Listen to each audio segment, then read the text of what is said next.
Hey, y'all. Listen, welcome in the building. Happy Sunday. I know it's late, but people been hanging out this weekend, okay? I had a really good weekend. Yesterday I went to an event at the Kate Spade store. Maybe later I'll post some pictures or do a little video to show y'all actually what I picked up from the store. Got some really nice items, okay? They had a little event there yesterday, and I was there. And I did get the book in the mail. There we go. Kim's Lost Words, okay? It says by Jamel T. Millwood. That's a alias name, so to speak. He said once Diddy got locked up, he felt more comfortable putting his real name out there, and his real name is Chris Todd. Now, listen, guys. Do I think, I went through it, 60 pages.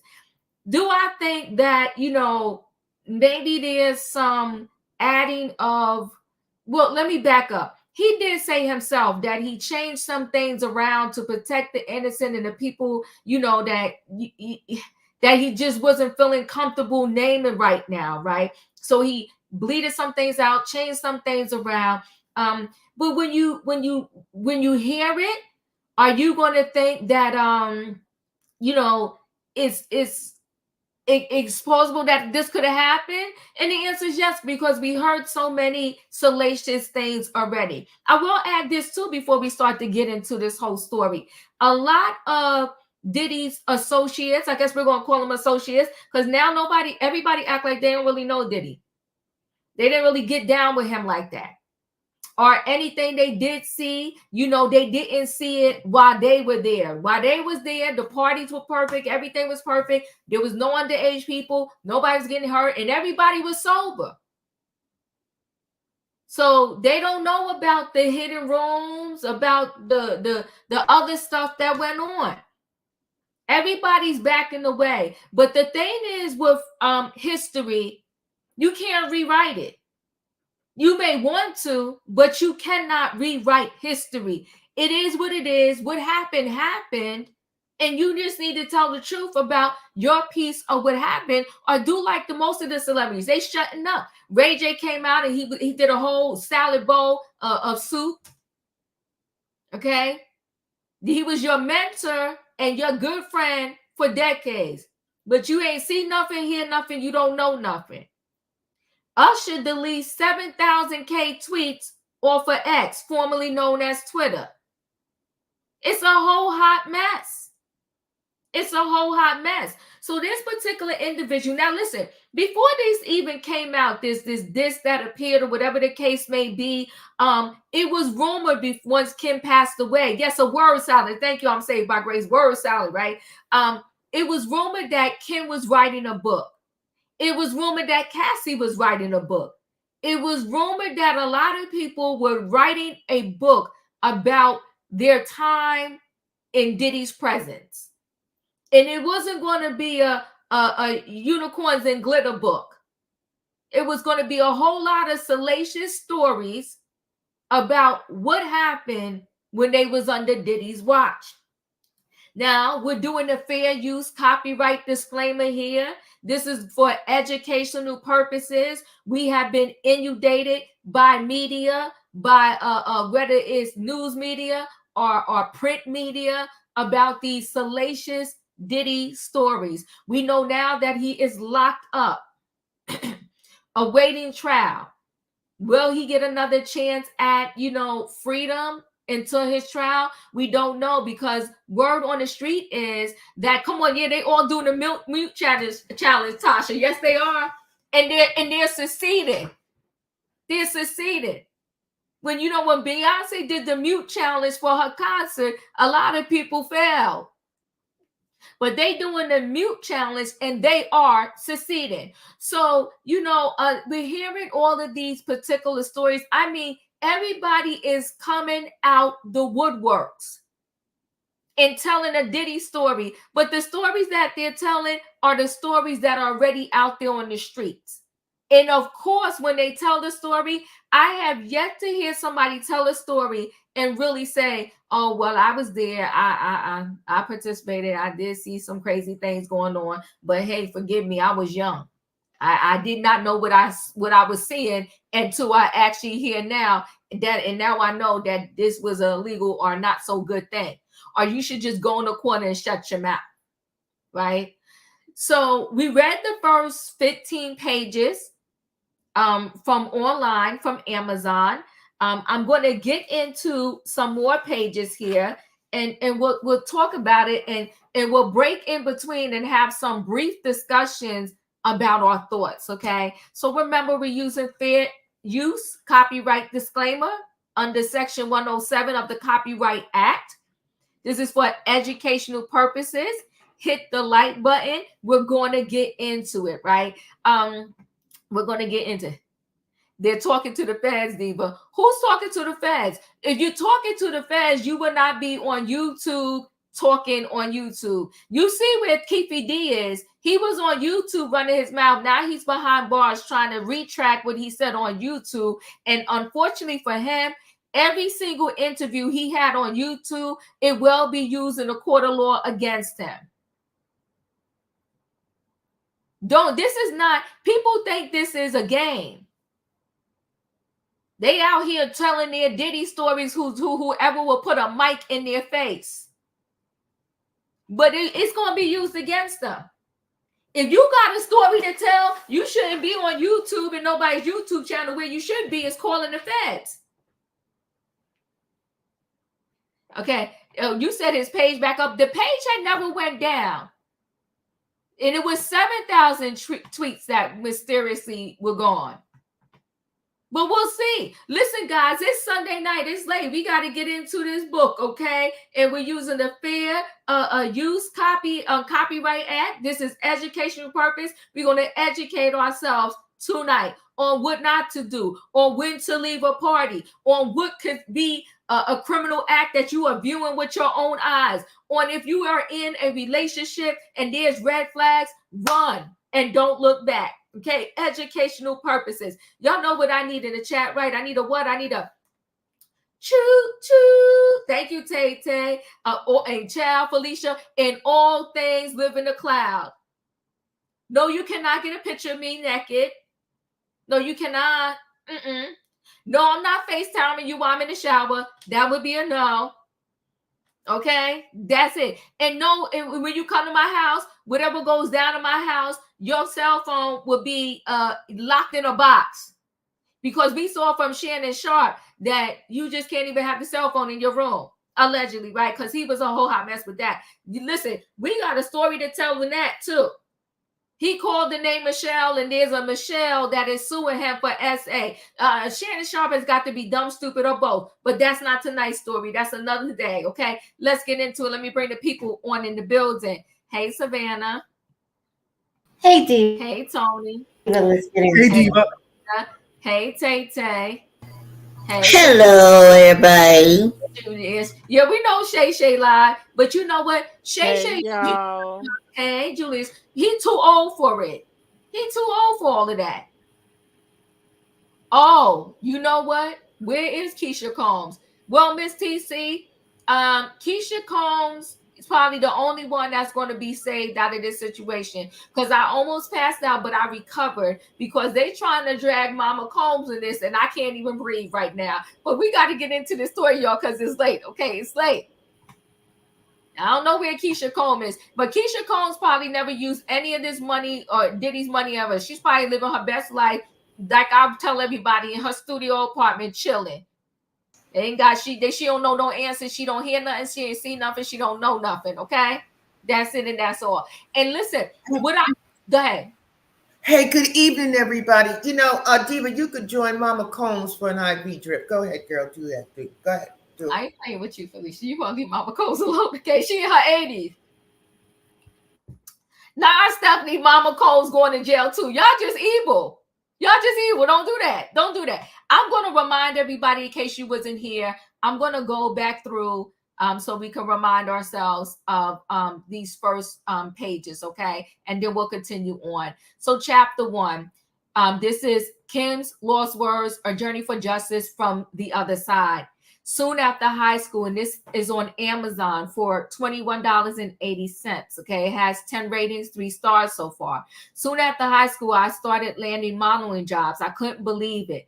It was all happening so fast. I met my husband, father, my oldest child, and one of my oldest friends in life, Al B. Shore. I told you before, I had no idea that she was actually married to Al B. Shore. Now, I'm not putting 20 on 10 or anything like that, but the word on the street is that Kim allegedly grew up in a home that was a little volatile, and it seems like every man she picked to be in her life had a little issue with being a little volatile. Figure it out, right? It was a whirlwind romance. I was only 19 when we married, and no, it didn't work. I was still one of my best friends to this day. Our son Christy is such a talented and wonderful young man. At the time, I had no idea my relationship with Al was going to introduce me to the man I would spend the better part of my adult life with, a man who I would love and cherish, but eventually fear and hate. And that, people, is Diddy. I didn't want to put the cart before the horse, but I will say, although I knew what was going on, I turned blind eye many times. She's not the only one, right? We are seeing now, because they're calling it the Combs Enterprise, that many people turned a blind eye. Here, I have to tell this truth, unfortunately, because deep down, I know everything that was happening, but I lied to myself a lot, right? And so a lot of females do that. He was so charming, a whoop in sheep's clothing, a double, and I fell for it. The story must be told, despite the fact that it will hurt my children. I cannot hide it any longer. Sean Combs must be stopped. Maybe she's rejoicing right now because he is behind bars, and it's alleged that he is in the Metropolitan Detention Center out there in Brooklyn, New York, okay? What they call that place, Hell on Wheels. I appreciate one of my subscribers that, responded to me. They chatted with me in the comments under one of my video and said that unfortunately there was a time where they made bad decisions and they found themselves in that particular place, and they said it is hell on earth, right? And that a lot of debauchery goes down in that particular place. She said, so back to the book. I was born to loving parents, Jake Porter and Sarah L. Porter. We need to speak to Jake Porter, because we need to speak to Jake Porter. In the Peach State of Georgia, all through Columbus High School, where I graduated in 1988, I knew I was going to be famous. In the 10th grade, one of my best friends, Tina, said to me, "You won't make it here in Georgia." I know if I really wanted to be famous, I would have to leave my hometown and my home, Georgia. This conversation was so important. As I look back now, it changed my life. I met Al while I was working in the industry. He was so dope and charming. I had such a crush on him. We were married before I knew it, and Quincy was on the way, but I was young and it just felt it wasn't going to last. It was a little heated between us after we separated, but we got past that quickly. He's just a super dope guy and an amazing father. Though we separated, we're forever bonded through Quincy. Thank you, Al. I will always love you. When I met Sean, he was cool. I didn't think much of him at the time. He was just another guy at the label of Uptown. It was huge. And we are all living our best life. But Sean continued to lay on the charm. And before I knew it, we were dating. As a young single mom of one of the hottest companies in the world, life couldn't get any better than it did. My boyfriend was getting even bigger. If you think back to the whole Cassie situation and her lawsuit, Cassie pretty much said the same thing.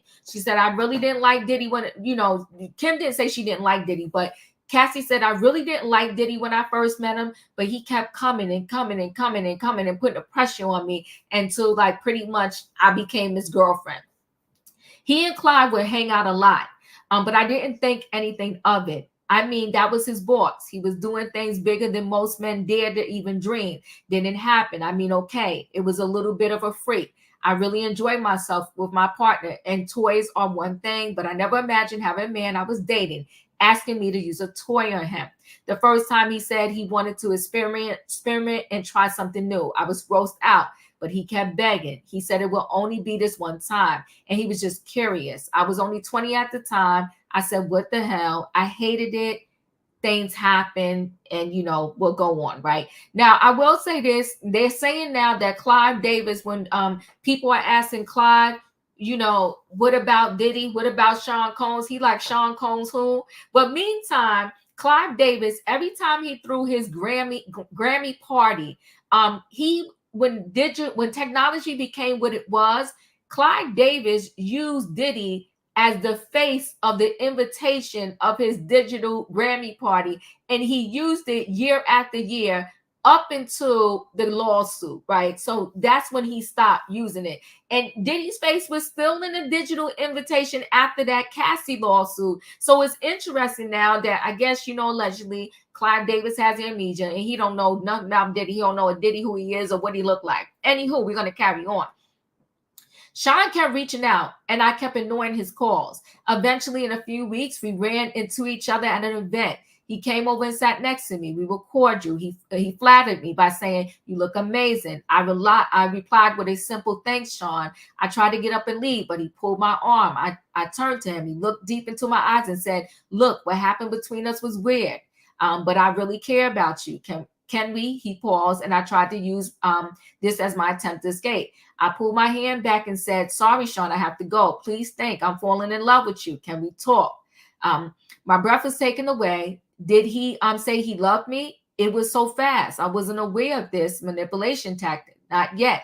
God, I was so young, so naive. Let me stop there and say this. When you have children, make sure you hug them. Make sure you tell them you love them. Make sure you show them that you love them so they know it, they feel it, and they understand what love is. And so that way, when they run into somebody else, and that person tries to manipulate them by telling them, "Oh, I love you. Oh, you're beautiful. Oh, you're pretty. Oh, you're this," they won't fall into the trap so easily because they got all of that love at home, and you're not going to be able to love bomb them, and they're not going to be, so desperate to hear these words from an individual. She said, "My breath was taken away. Did he say he loved me? It was so fast. I wasn't aware of this as his manipulation tactic. Not yet. God, I was so young, so naive."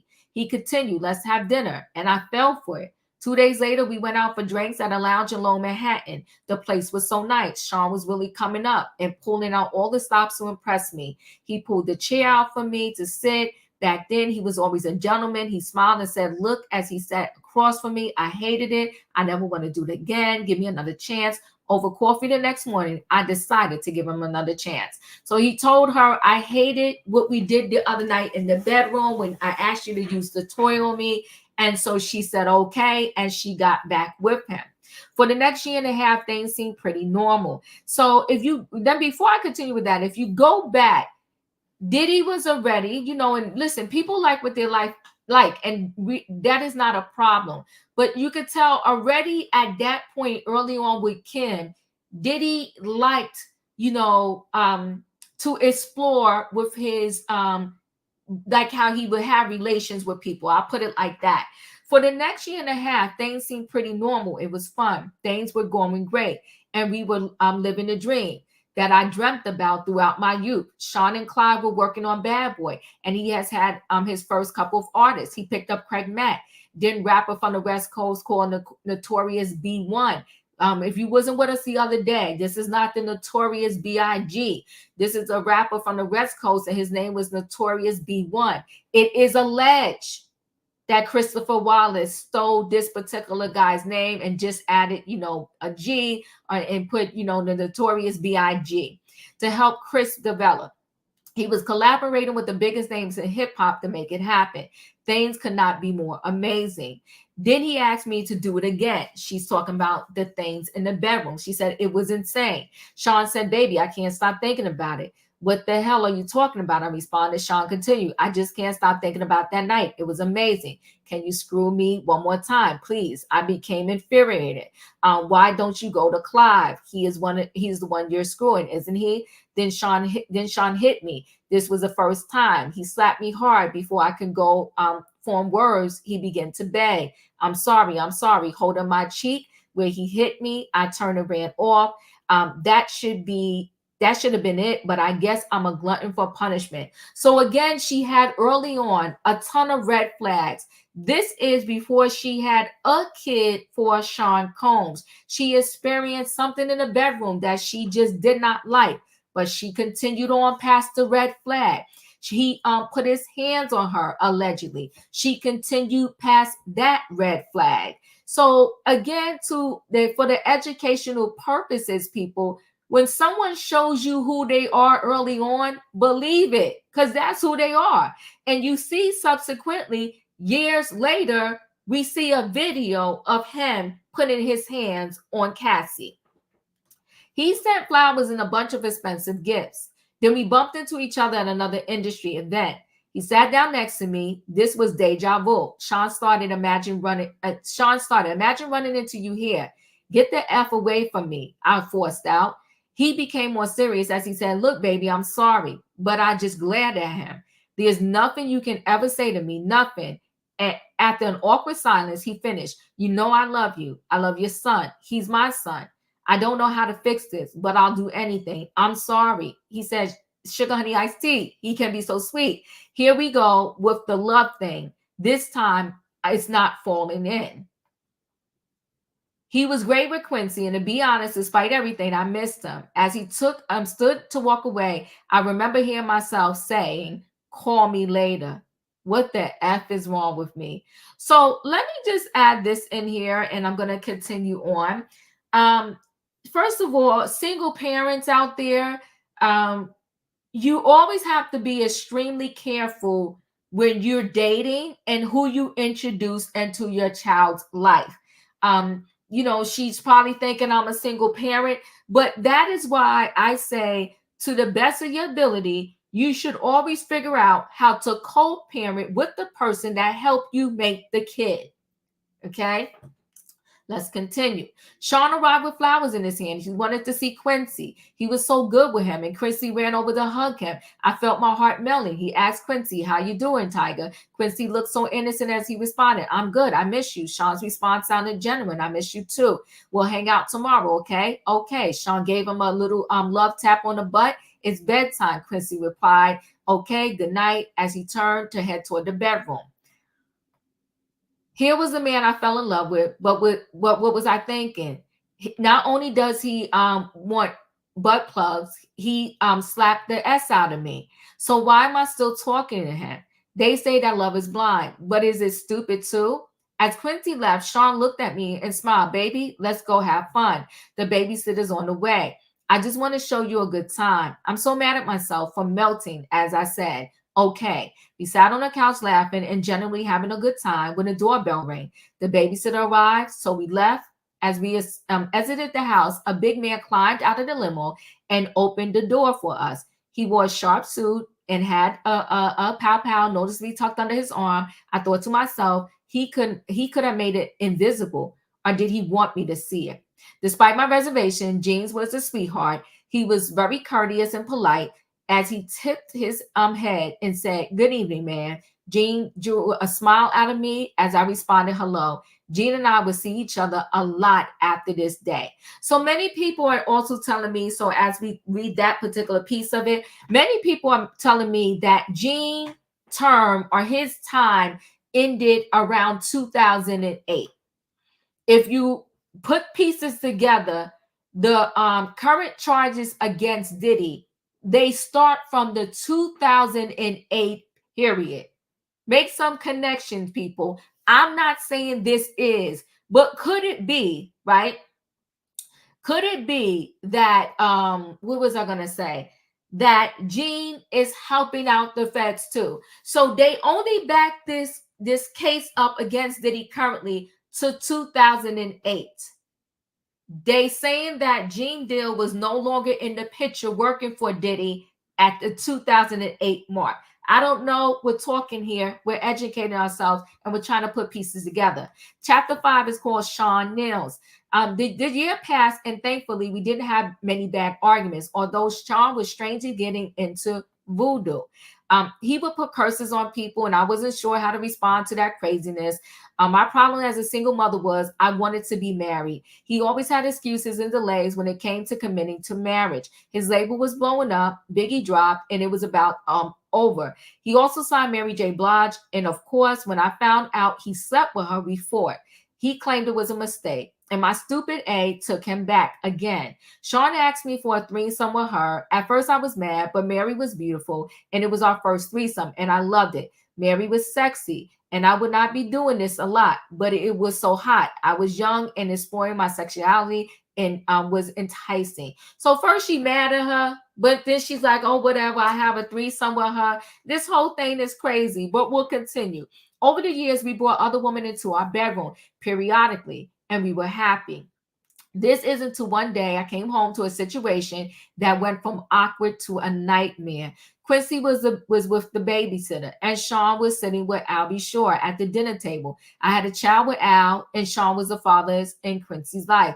The awkwardness of it all, of all of us being together, had dissolved a long time ago. But it was still weird that they were here in my home together alone. I sat down and we had drinks. It was fun. The conversation was cool until it wasn't.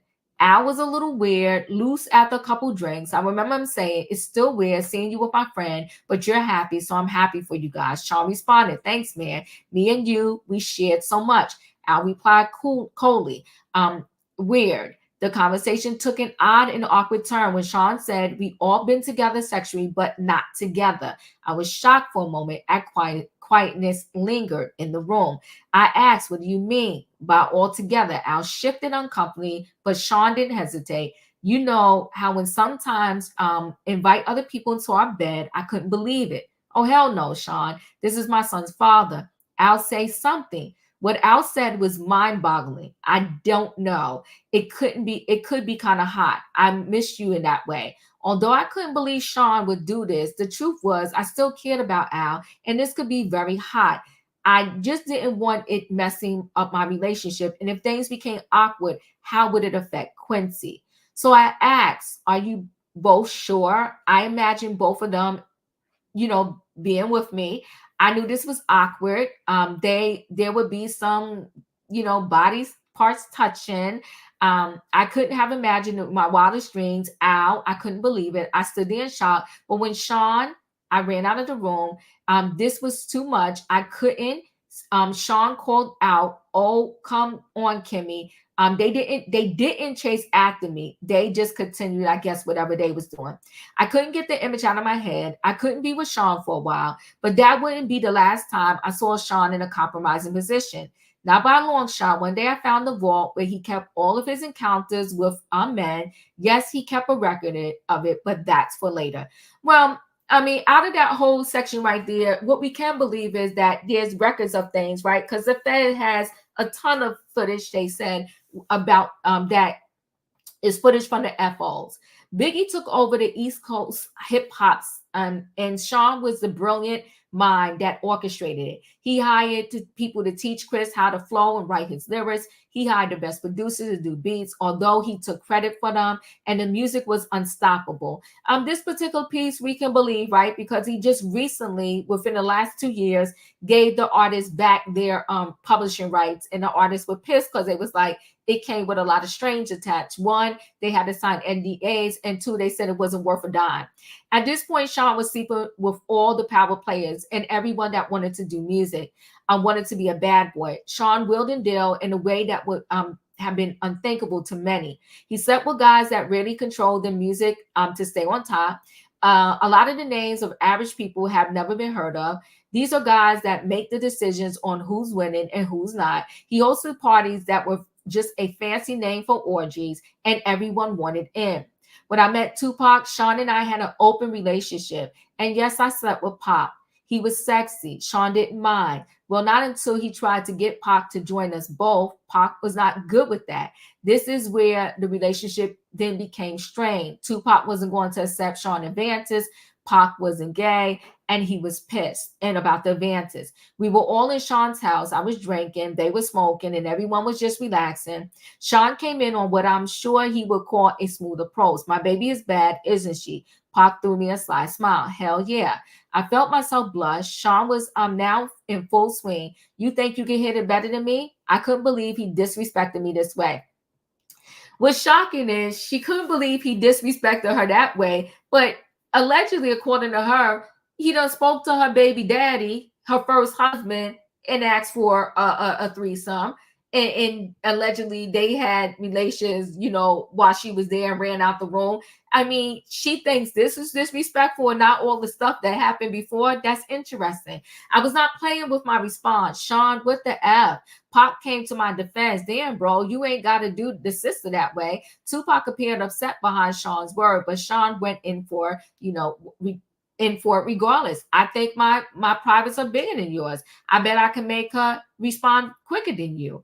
Pac was appalled. What the F are you talking about? He said, I'm not trying to do anything like that. Sean continued. What are you scared of? Let's see who does it better. Let her be the judge. Yes, at this point, we have been inviting others into our bedroom for a while, but I'm not used to and will not stand for disrespect. I wasn't the only one upset. Pop shouted, yo, you're talking about pulling my privates out? Sean was undaunted. What you scared of? Pop simply left.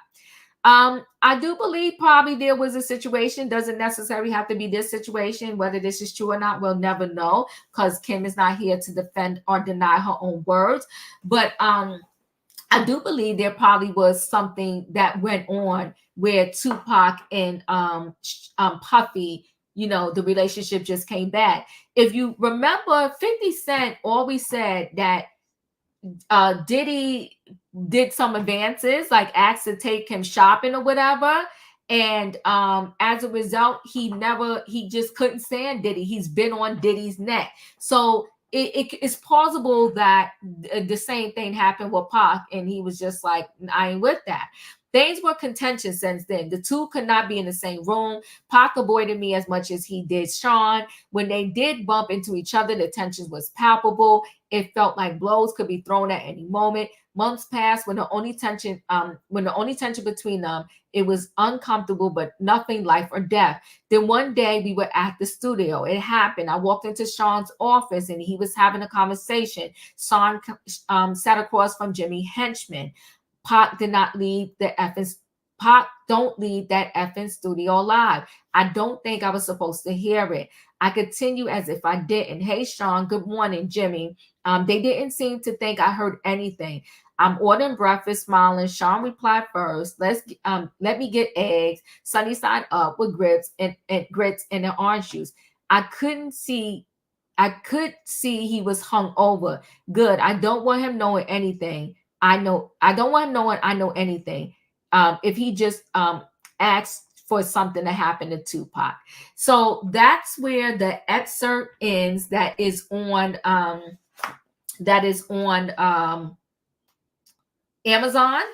And so I'll continue, but you're going to hear my words and I kind of like, jump around and give us all, that we can kind of get. So Pac, knowing something could be dangerous, Jimmy apparently not hungry, said nothing for me as he stood to exit the room. He said to Sean, let's make that happen. Then nodded to me and said, Kim, always a pleasure, with a wink to me and a nod to Sean. He turned and walked out. Jimmy was part of our intimate circle. I went on as if nothing was happening. I'll make the call now. I'll smile as I left, hoping I wasn't white as a sheet. Yes, hit that like button, people. I wasn't in the studio the night Pac survived being, pow, thank God. From what I understand, Sean and Chris saw Pac at the studio after he had been pow and did nothing. The way God works, after being pow, Pac made it to the elevator and tried to escape. But it stopped at the floor Sean and Chris were on. When the doors opened, they saw him lying on the elevator floor, riddled with stuff in him from the pow. The fact that they didn't call an ambulance, although they saw Pac lying there swimming in a pool of his own blood, would be all the evidence Pac ever needed. He, of course, assumed they did this to him. And Tupac is a soldier. That's not something that will be unanswered. Tupac didn't do well. He lost a testicle, but that's all common knowledge. We heard that in that incident, he did lose a testicle. And in this, they're saying that Kim's words is saying it was orchestrated and Sean Puffy Combs was the orchestrator.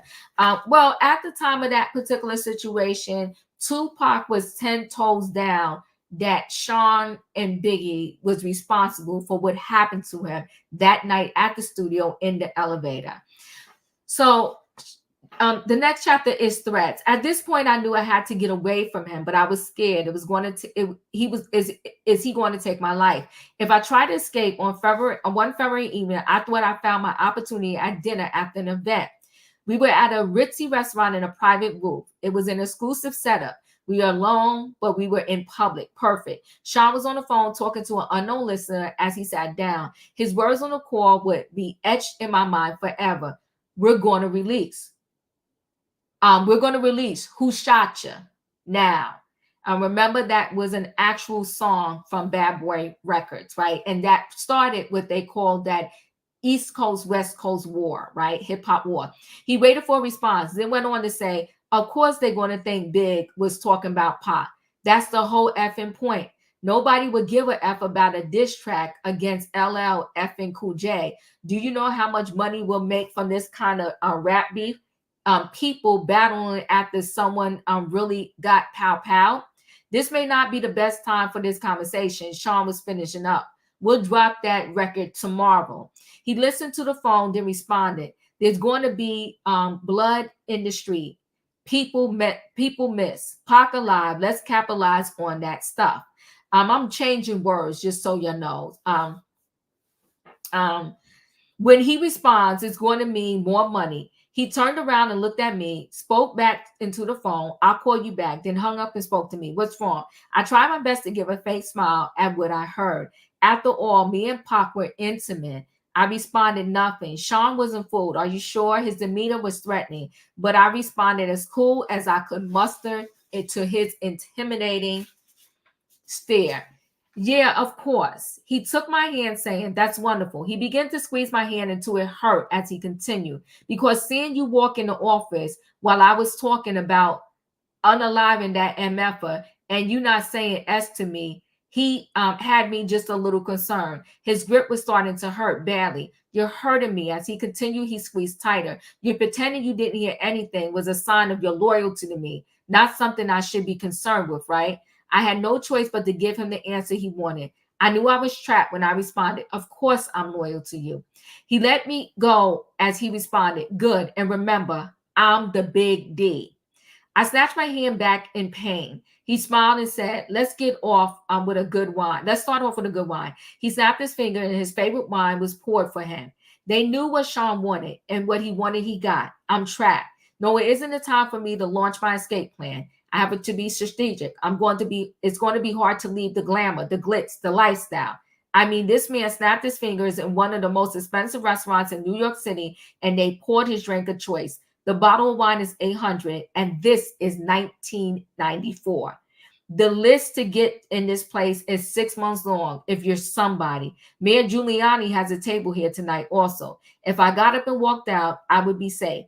But what about tomorrow? I had to think. He sipped on wine and smiled. You're not drinking. He pointed at my glass. Of course, a waiter filled it. They knew what I liked as well. Sean had a bad temper. He yelled sometime and okay. He rubbed me up once in a while, but never punched me. So he never bruised me, and he never hit Quincy. Well, see, this is kind of like a oxymoron, right? Because we heard a story of where allegedly Kim's nose was broken by Diddy. And she just said earlier, in this chapter that we read, that he slapped her at one point or something like that. He never laid a hand on my son at that time. I never thought of him touching Quincy in any way. Then the significance of what he said hit me. Is he mad at Tupac over me? I'm the big D. Oh my God. The last time he put hands on me, it wasn't because I enjoyed Jamie Foxx too much. He enjoyed Jamie too. He gets so insanely jealous. It's not fair. He wants to bring other men into the bedroom, but gets jealous when he does. Damn, you're quiet tonight, he says, snapping back into presence. I asked a question that was burning in my mind since I walked into that office. What does Chris think of this? He looked at me coolly and said, his fat behind better just keep doing music. So now it's a legend that they had a threesome. Well, she already said they had threesomes all the time, right? But now it's a legend that they had a threesome with Jamie Foxx. Let's keep the urban legend going here, right? Educational purposes, connecting the dots. People were saying that something was going on with him and Jamie Foxx, and they're saying that Jamie Foxx, the mysterious illness, had something to do with Diddy, right? So now we read in this particular book that, you know, they allegedly had this threesome with Jamie Foxx, right? Let me see where I'm at. Yes, this is crazy. Our third guest was escorted over by security. Sean motioned for him to sit. A waiter walked over to Sean Carter, and asked, would you like something? Carter responded. So they're trying to say this is Jay-Z. No, thank you. Then said hello to me with a smile. Smiling, I replied, hey, Carter, and took a sip of my drink. The Seans may share a bed together from time to time, but thankfully, I was never asked to join. Carter went on to speak to Sean. I thought we were meeting in private, Sean replied with a nonchalant shrug.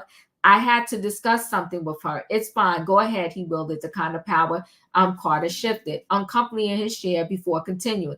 It's true. Chris and Pac were about to start their own label. Sean slammed his fist against the table, shouting, doesn't anyone have any effing loyalty? Carter, well, that's not happening now, right? Sean peered at Carter with distrust. What the F are you so eager to share this with me? Why the F are you? I'm guessing, Tay-Tay. I don't know. Chris is your man. F, he brought you on and you're stabbing him in the back. Carter responded with indignity. First, I'm tired of being that end son. I need to come out from under his damn shadow. Sean smiled slightly. Okay, I respect that. Carter kept going. On top of that, this end is making the move and it should have been with me. Sean looked at Carter blankly. Pac put Chris on. You know this. What's this really all about, Carter? Don't effing try to play me. The Jay-Z of today wasn't born yet. The young Sean Carter was in over his head. Cornered, he had to spill it out. I want his spot. Ambition now, this is a man I can work with. Sean made a grandiose gesture toward Carter. Waiter, get this MF or whatever he wants. Carter smiled. Thank you. Sean responded. Honesty and ambition. We're going to make a lot of bread together. Carter ordered a drink as he stated again. Guess who won't be leaving with that end to do its own label now? Sean responded with his normal air of arrogance. Why don't you let me worry about that? I took this as my cue to escape. I told Sean I'm going to go ahead and go back to Quincy. Sean was wrapped up in his conversation with Carter and barely noticed as he excused me. Have the limo drop you off. We didn't eat. He didn't care. I smiled and kissed him on the cheek and left. Now listen, here's the wild, yeah, my. Here's the wild thing. It is noted that Diddy and Jay-Z been friends for decades because people have been calling, especially 50 Cent, for Jay-Z to speak out on this whole Diddy situation. Oh, I didn't notice that, Miss TC. You noticed the judge's last name is Carter, Andrew Carter. Any relationship to Sean Carter, cousin?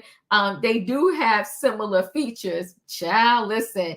Okay, fun fact. Margaret Qualley is Andy McDowell's daughter. Andy and Demi Moore were castmates in St. Elmo's Fire. Okay. Not so Jay-Z is a snitch.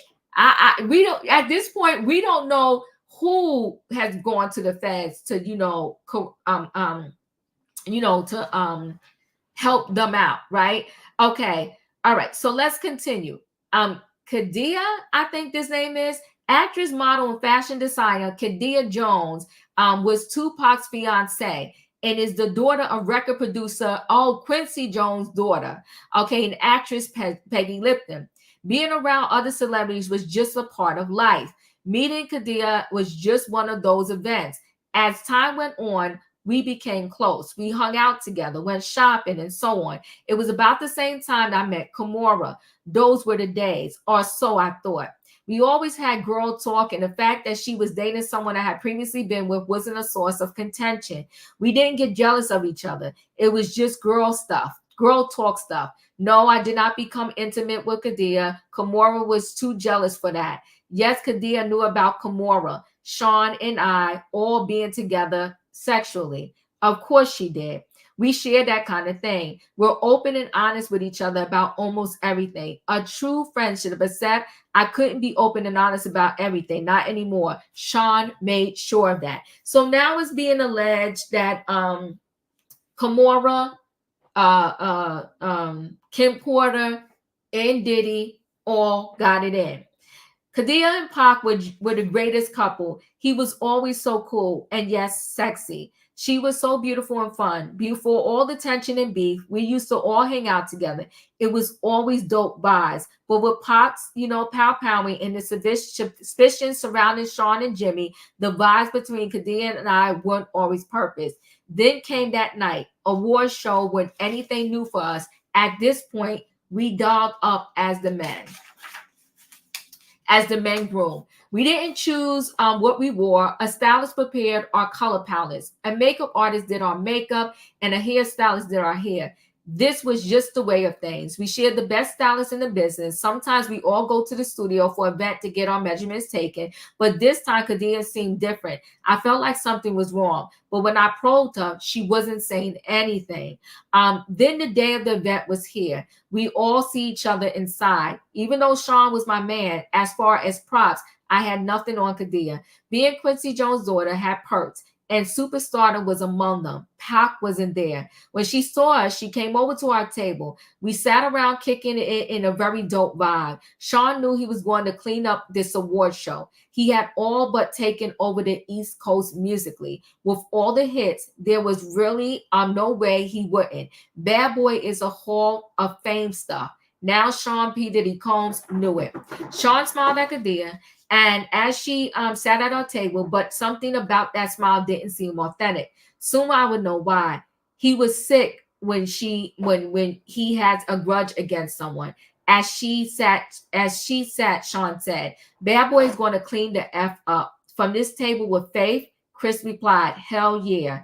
And that new S was busting out. Gonna have these niggas. I didn't mean to say that. I'm sick. Khadiyah signaled for the waiter to pour her a glass of ginger ale and then sat over at her table. As the waiter refreshed her drink, she said, "Pac's music going to get some love too." Sean grimaced. Oh, come on, Sean. I know you got your differences, but you have to admit the man makes great music. Sean looked at me out of the corner of his eye, then took another sip of his favorite cognac and replied, "Bad Boy got the hottest music on the effing planet, but I ain't tripping. Everybody got to get their shine, right?"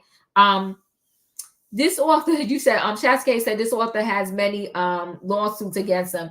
It's funny because people, thanks for that, Shasuke, but people, there are many people telling wild stories on YouTube, Diddy stories. So they should be being sued too, but I guess maybe because he put his in print, I don't know, right? And they're claiming that all of these FO videos or recordings are being sold on the dark web. I don't know. Listen, okay. But we're so the Khadiyah side, Sean Tupac thinks you were involved with him getting pow. You two were so close. You need to make this right. Sean responded indignantly. What the F would that end think I had anything to do with? Khadiyah retorted. Sean, can you blame him? Sean was obviously not happy with that question by the reply. Hell yeah, I blame him. We had a good thing going, all of us. That end turned on me. And he has the effing balls to blame me for this pow-powing. The indignity he managed to spill out while lying through his teeth was something I did not expect. I was thrown back for a moment before interjecting. We have to do this. Do we have to do this tonight? It's Sean's big night. Kimora heard the ruckus and made her way over to our table as well. She sat down and said, "Hey everybody, what's the big dimple?" With that big dimple smile. I smiled and replied, "Hey." Khadiyah also seemed happy to see her and said, "Hey, what's up, Kimmy?" Kimora, never the type to hold her tongue, went straight at it. "The whole place is buzzing with the fact that you're sitting here accusing Sean of having pow. Y'all kind of loud," she laughed. Khadiyah seemed embarrassed as she looked around to see everybody staring and whispering, but she wasn't about to back off. In fact, she doubled down.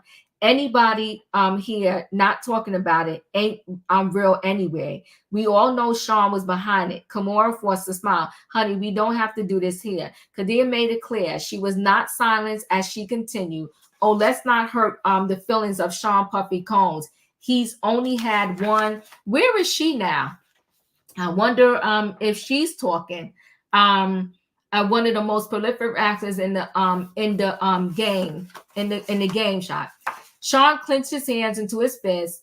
If this was anyone else, this would have turned ugly. But this was Quincy Jones' daughter. Sean was a monster in the streets, well fed by men that knew. But he did not want any of the smoke Quincy Jones could bring. Kadia could continue with continue. He could not touch her. Christopher and Mary both wanted to defend the super producer that made them famous. Both started to stand and make their way over to the table, but Sean signaled them off with a firm motion of his hand. They remained in their seats, watching helplessly.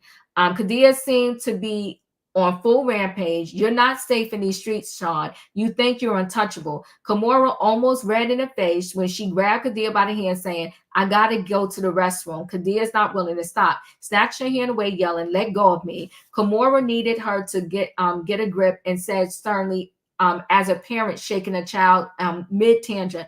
Kadia turned to her and yelled, what? Kimora nodded towards the crowded room, and Kadia looked around. Here she deflated slightly. Kimora, now in control, spoke firm but softly. Let's go powder our nose. Kadia nodded with a grimace and gave a sharp look back at Sean as she walked away. As the tension slowly melted away, I asked Sean, you okay? Sean didn't reply at first. He looked around, saw that no one was really paying attention now that the ruckus had died down, and stood to get the picture of ginger ale from Kadia's table. He poured himself a drink from it, looked around again, saw no one was paying attention, and put the picture under the table. What was he doing? Then I heard a distinct sound of liquid being poured into liquid. Oh my God, is he peeing in the picture?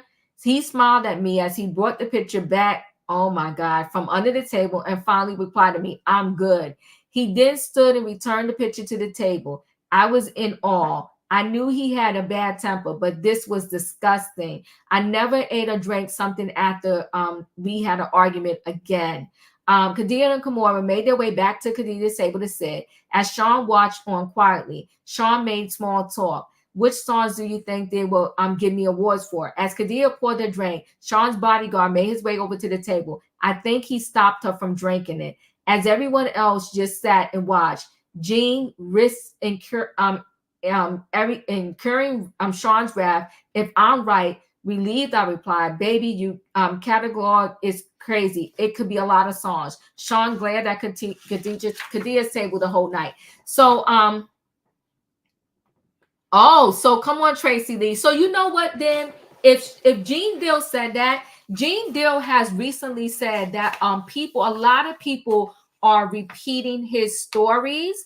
So that would mean that this is a true story, but whether it's true that Kim wrote it could be questionable, right? But it's a true story. If Tracy, you're saying that Gene Deal said they tried to get Kadia some urine, and am I pronouncing her name correctly? Marie said, I think Kimora is probably cooperating with the feds. The reason why I'm thinking that too, to be honest with you, because the twins stayed with Kimora a lot, but it seems like that when they said now, when Diddy came to New York, knowing that he was going to be indicted, they said that the twins are staying with Kim Porter's, like a best friend of Kim Porter. And I was shocked to hear that they wasn't staying with Kimora. So thank you, whoever told me that Gene Dill told that story before. So for Khadija, is it Khadija? Thank you for trying to help me. Kadada Jones? Her name is Kadada Jones. Okay. Okay. Yeah. Okay. Thank you, y'all, for trying to help me with the name. I don't want to butcher her name. Diva is all connecting. I heard about the urine thing from others' interviews. And Jean. Whew. Okay. So everybody's saying yes, they heard Kidada. I hope I'm saying it right. Okay. So everybody's saying yes, they heard this urine story. That is absolutely disgusting. So, Kadia. Thank you, Increase Matter. Everybody's giving me a different way to say it. Kadia. Okay, I'm gonna leave it alone. Y'all know who I'm talking about. So I guess all of these Gene Deal stories, they seem to be matching up. And it seems like Gene Deal tried to stop a lot of Diddy's bad behavior, as Gene Deal has told us, right? Okay, so going back to Cali, we had a wild night. It was after one of Sean's infamous parties. Everyone was there, and we not only had threesomes, but we also swapped partners. Our sex life was crazy, but I got to do things with Sean I would have never been able to do with a straight man. Sean cared about me, but it was becoming more and more obvious that he preferred men. I was beginning to think I was more to cover his wild desires than because he really wanted to be with me. He was like Caesar, every woman's man and every man's woman. But truthfully, at that stage, I was becoming okay with it. So it started to become her norm. So if you think about it, way back in the Kim days when he was with Kim Porter, he seemed to have involved himself with these threesomes. And I think just by the time he got to Cassie, he just kind of upped the ante. I woke up and left the bedroom where I was with Jada Pinkett, and Sean happened to be coming out of the bedroom with, and they don't say the name, and they say in Will Smith. You know what's crazy about this book? I don't know why some names they refuse to say, and then other names they just go out and blatantly say it. It's just weird. Now, what I will say is, do I believe all of Hollywood was mixing and matching and sleeping together? I do. Okay, her sister name is Rashida Jones. Yeah, Rashida Jones, I'm aware of. I didn't know there was another Jones sister. Yeah, okay. Thank you so much, guys. So yes, XXX attended the parties from time to time. I could see him and Will kind of snuggled up on a bed together. I was grateful I wasn't asked to join in that room. I really didn't like XXX, whoever this person is that refused the name. Sean smiled when he saw me. Good morning. Here at the orgies, he wasn't very affectionate. He didn't have to pretend, but he couldn't walk straight. I knew how his butt felt, literally. We had sessions playing with each other's back cavities. I'll say that. I wanted to be home before Quincy woke up, so I told him, I'm getting ready to go. He responded, let's have a cup of coffee first. This meant he wanted to talk. Oh, there are 6 Jones sisters.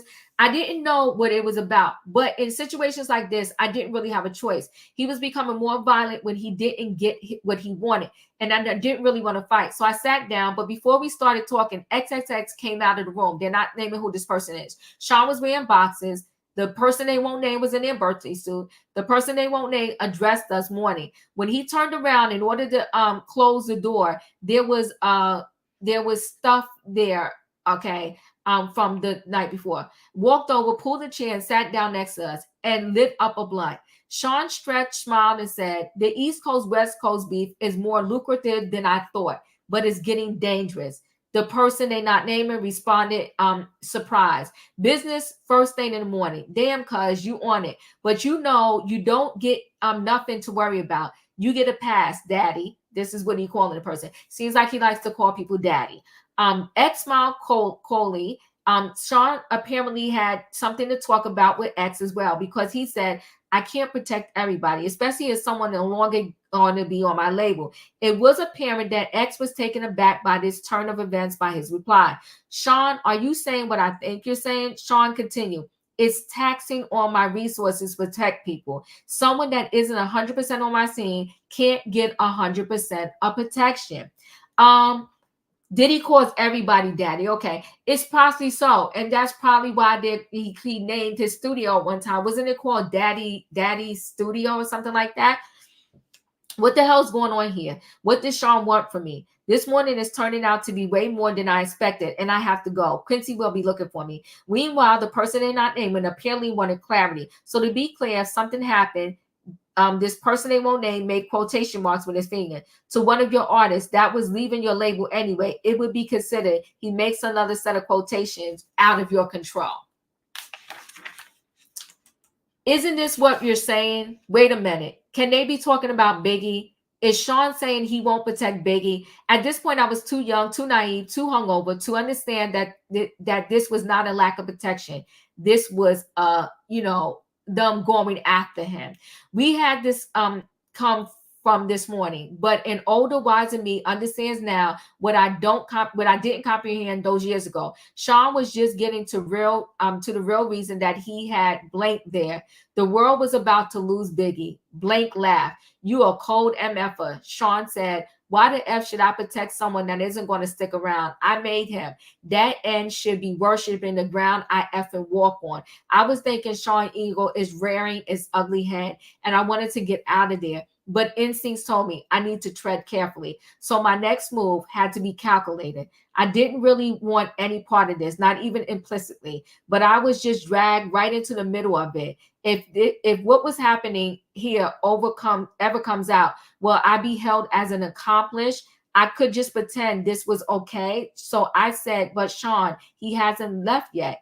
They're just rumors. Are you going to let him die because of some rumors?" Sean glared at me, the anger in his voice obviously stemming from the hurt, as he said, I know when I'm being betrayed. I'm not unaliving anyone, but I'm not protecting somebody that doesn't have my back 150%. F that. That was rolling out of control. My mind began to race. Is there a way to get through to him? Maybe I could use this fiance rule. Sean is bringing in so much money. The finance rule. Sean, he's bringing in so much money. You put so much money into cultivating him, and you're going to throw all of that away? Then he revealed how thought out the meeting really was. If he leaves, he takes all the money I invested into creating him, Sean sighs. But if he can't protect himself and something terrible does happen, then the money I would make off of his unaliving will blow away all the money we made so far. I was perplexed. Sean, he continued, he's worth more to me unalive than alive. Sean is a calculated monster. X chimes in. I got that, fam. A lot of people out here want Biggie unalive too. Without your protection, he doesn't stand a chance in Cali. Biggie is going to be unalive. This is crazy. I dare not say anything about this. I think that also, what was I going to say? Just like right now, they are looking for anybody who did anything at these FOs. If you set up the room, you turned on the lights, you did this, you did that. They're saying that you're part of the enterprise. So I do think eventually, unless she would have been one of those that could have got immunity, like the 99 other thousand people that allegedly are getting immunity, her knowing this information may be something, she would have been implicated also. Sean smiles and stands to walk over to the safe behind a picture. Then he pulls out a bag marked with XX name. He turns to XX and says, "That's why you're worth your weight in gold. You understand me. Here's a little something for you to take care of my people." X smiled. "Sean, I love you, baby. You know I got your back. Your problems are my problems. I'll make sure to have my people take care of your people. I need to get out of here. This is crazy. I attempted to leave again. Sean, I want to go to Quincy before he wakes up." Sean looked at me, responded, "It's getting late. Give him a kiss for me. I'm going to get out of here. Thank you, God." X always with something to say. I love to meet the little type sometime. Not a chance in hell. Something about this guy creeps me out. I forced a smile. That would be great. I made my exit. The lies you tell. At this point, the relationship between Sarang and I had been on and off for quite a while, and we were at the point. He put his hands on me again, this time for something that didn't even happen. It was all in his head. When the phone rang, I picked it up anyway. "Hi, Sean." He responded, as he said, "We've been broken up for a while this time." Yeah, he continued. "I don't want anyone to know about he paused to search for the right word. And, what he does, with other men. I replied, "So you don't want people to know about you being gay?"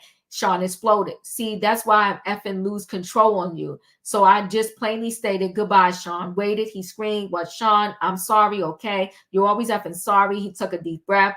"I have to do something to cover myself." I sighed. "Do whatever you effing want, Sean. When you see that this in the news, it's not real." This made me calm down a moment.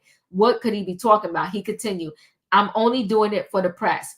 "Doing what, Sean?" At the long pause, he continued. So she knows what this is. She is just pretending to cover me. Sean, what the hell are you talking about? Another pause. Publicly, I'm going to be dating someone else, a video girl. I laugh. Why would you do that? I have to cover myself. I was getting mad. I was actually angrier at myself more than him. Why was I getting jealous? I was sitting there actually comparing myself to the video vixens of my eye. They are thick, but they look at my body. Did he prefer the light-skinned, big butt girls from the video? I calmed myself. No, I know he likes men. Anyway, likes men any damn way. As I regained control, I asked, what the hell are you telling me? He sighed. I wanted you to find out from me first. Like I give a S. He came at me with his favorite line. You know I love you. It was getting old. I can only think to myself, here we go. Love is big, strong word. I'm tired of him throwing it around and using it as he sees fit. He's using it while he's sitting here telling me about dating someone else. I replied, you don't hit people you love, Sean. Love doesn't hurt. He sucked his teeth as he responded, come on, are you serious? This S for children. We are in effing high school. Sometimes things happen. That doesn't mean I don't love you. I wouldn't hit you if I didn't. Wait, this sounded wrong. You said exactly what you meant. He took a breath. Then it was an awkward silence. The fact that I was still on the phone and waiting for him to speak meant he had the power.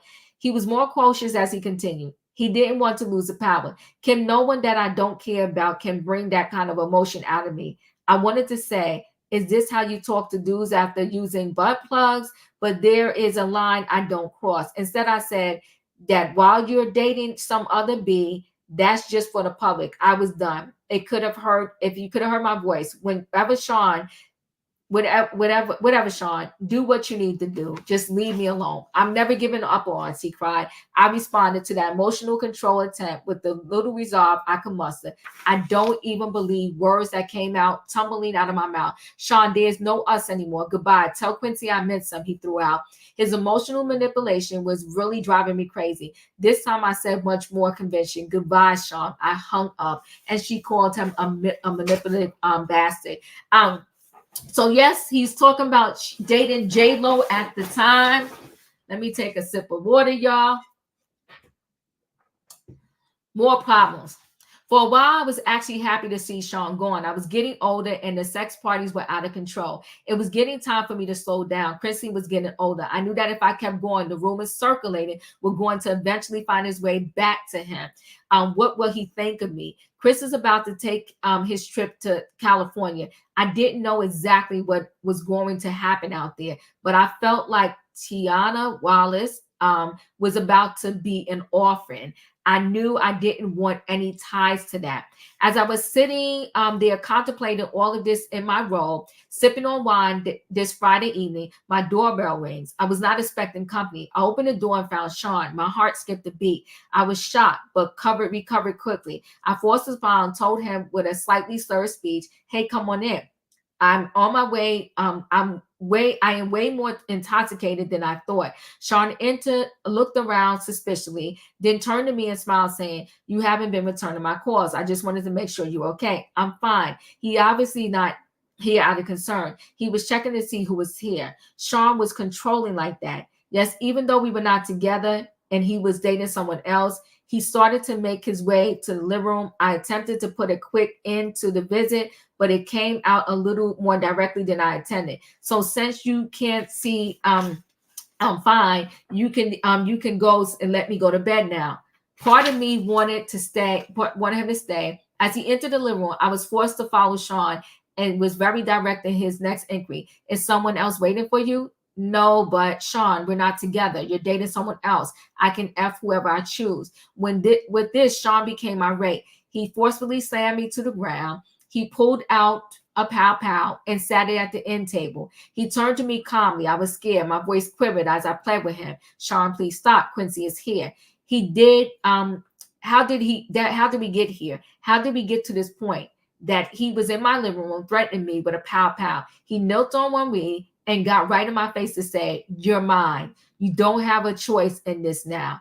I can't live without you. He stood up, composing himself. I was terrified as I whimpered, Sean, that's not love. Sean picked up his pow and cocked it. He looked at me almost thoughtfully and asked, have you ever heard, if I can't have you, no one can? Sean, please don't. Please, Quincy will hear. Sean smiled and put the thing away and saying, oh, this is just for dramatic effect. I would never do that to you. If I was going to do that to you, no one would trace it to me. You know how many people I had to take care of over the years. It would be quiet. Something in your food or drink, something that will never get back to me. I wouldn't pow you. Do you understand? I could only nod, tears flowing down my cheeks. He looked at me thoughtfully as he reached down to help me up. I could do nothing but agree. He was a terrifying monster. Now he wanted to smooth it over, and I had to go along with it. What else could I do? Listen, baby, I don't ever want to hurt you. You know I really love you. I would have moved on. Thinking about living my life without you is just too hard. If someone ever tried to hurt you, I would unalive them. My back hurt from when I hit the table, when he shoved me. All I could do was, as he helped me up, was nod that I understood through my streaming tears, which he wiped. He looked toward Quincy room. Let me say goodnight. No, Sean, please. Thinking quickly, he has to get up early in the morning. Sean looked at me with an unreadable look. He was studying me. Okay, I'm gonna go. Nervously, I walked him to the front door. This is over. Thank God. He kissed me. I didn't want him touching me, but I couldn't refuse. Kiss Quincy for me. I tried to keep my composure as I replied, sure, Sean. He opened the door to leave. The bodyguard was there that was waiting outside, escorting him to the car. This was far worse than I realized. Why would he need a bodyguard at my front door? He was anticipating this to go. After I shut the door, I had another drink. For tonight, the nightmare was over. I sipped on my wine and continued. The next few days, he sent dozens of flowers. He bought Quincy expensive toys. He didn't want me. He wanted me to keep his secret. I'm trapped. He has authorities under his thumb. I can't go to them. This is like a gangster movie. How high does his power go? How far is his reach? The FBI, the CIA, what is not corrupted or won't get silenced by their upper chain of command. Can anyone help me and my child? He found his way back to my bed. I had no choice. This is pretty sad. And listen, the kids saw a lot. The kids saw a lot. There's no way that probably, these are incidents that we're hearing about in this book, but I'm sure there are other incidents that happen that unfortunately the kids heard. Praying for the kids, a mama's love. The calamity that ensued behind the death of Biggie shook the East Coast. It rocked me as well. Sean could have stopped it. He was complicit in it. He was a contributor. He knew it was going to happen and he didn't stop it. This was his friend. No, they were not nearly as close as Sean would have the public believe, but still. As far as Sean was concerned, we were great. To the public, we were just having an off-again, on-again relationship of a normal couple, and I probably just seemed like a money-hungry hoe. But the truth is, I just got used to not having a choice. Today, I recognize it is for what it is, Stockholm Syndrome. I was at his beck and call and had become comfortable with it. Quincy had everything he could ever want, with the exception, of course, of a normal parental figure. That's why this chapter is so powerful for me. A mother's love is so real. One night I was out with my boyfriend. Yes, we were on again. And we were joined for dinner by none other than Miss Wallace. Sean looked over as security allowed Miss Wallace to approach the table and sit. Miss Wallace spoke with a smile. Hello, Sean. Hi, Kim. I smiled the best I could. What a situation for all intended purposes. She's sitting with her son's unaliver. I hope my voice didn't betray my feelings as I said, hi, Miss Wallace. Sean smiled, also said, hello, Miss Wallace. What can I do for you? When I got your call, it sounded urgent. He was able to appear as if he was smiling warmly. This was the creepiest situation of my entire life. She looked at Sean with pleading eyes. I know this isn't your problem, but things have gotten kind of hard. I was hoping that you could send some of the money that Chris made with you this way. Sean shook his head. That's not something I could just do. There are attorneys and accountants. Can I maybe help you out with a little something to get you past this hump? Sean reached into his pocket to dig for his wallet. I haven't even seen how much Chris left. It's going on 2 years. Just how long is this going to take? Sean sighed as he replied, things are difficult, Miss Wallace. I don't know. The attorneys don't make this easy. Miss Wallace pushed farther. I don't understand what's so difficult. He worked for you. He made money. He made his money. Where is it? Sean shook his head as if he's saddened by what he was saying as he continued. It's not like I can just give you his money. You're entitled to certain amounts, and they are just trying to figure out what that amount is. I don't mean to sound cruel, but it wouldn't be fair to me to just give you tons of money. You got rich off my son, and now you're keeping all of his money. Sean kept his cool as he replied, I'm afraid business isn't that cut and dry, Miss Wallace. I paid for publicity. I mean, in all actuality, if I'm going to be straightforward, Miss Wallace, Chris probably owed me money. I won't know until it's all worked out. The anger in Miss Wallace's voice barely overshadowed the pain, or perhaps it magnified as she uttered the only word she could, monster. She said, could muster, you bastard. Sean didn't flinch. He just said, look at the contract. I'm honestly trying to get him as much possible out of it, but I have investors. I just can't take money that doesn't belong to him and start giving it away. Miss Wallace exploded in response. You know good and well Chris didn't owe you a damn thing. Sean stared her straight in the eye unwaveringly and said, he would have started making a profit after a few years. His money until his album sales paid for the studio time, music video, publishing, and marketing would have come from doing shows. I'm sorry he isn't here to make that money. I miss him. Her response was deadpan. Did you unalive my son? Momentarily, Sean was stunned into silence. She asked again, her voice quivering. Did you? He started, Miss Wallace. She would not be redirected. Answer the question. I'm not used to seeing Sean on the defensive. No, of course not. She looked at him with spit. The anger in her voice could not even send shivers up my spine. And she replied with a menace only a mother can. I don't believe you, Sean. Sean looked at her with a sadness that I knew in my soul to be fake. Although looking at him without content, anyone would believe him. As he replied, I'm sorry to hear that. Today, I know he was able to muster that forced sincerity because he's a sociopath.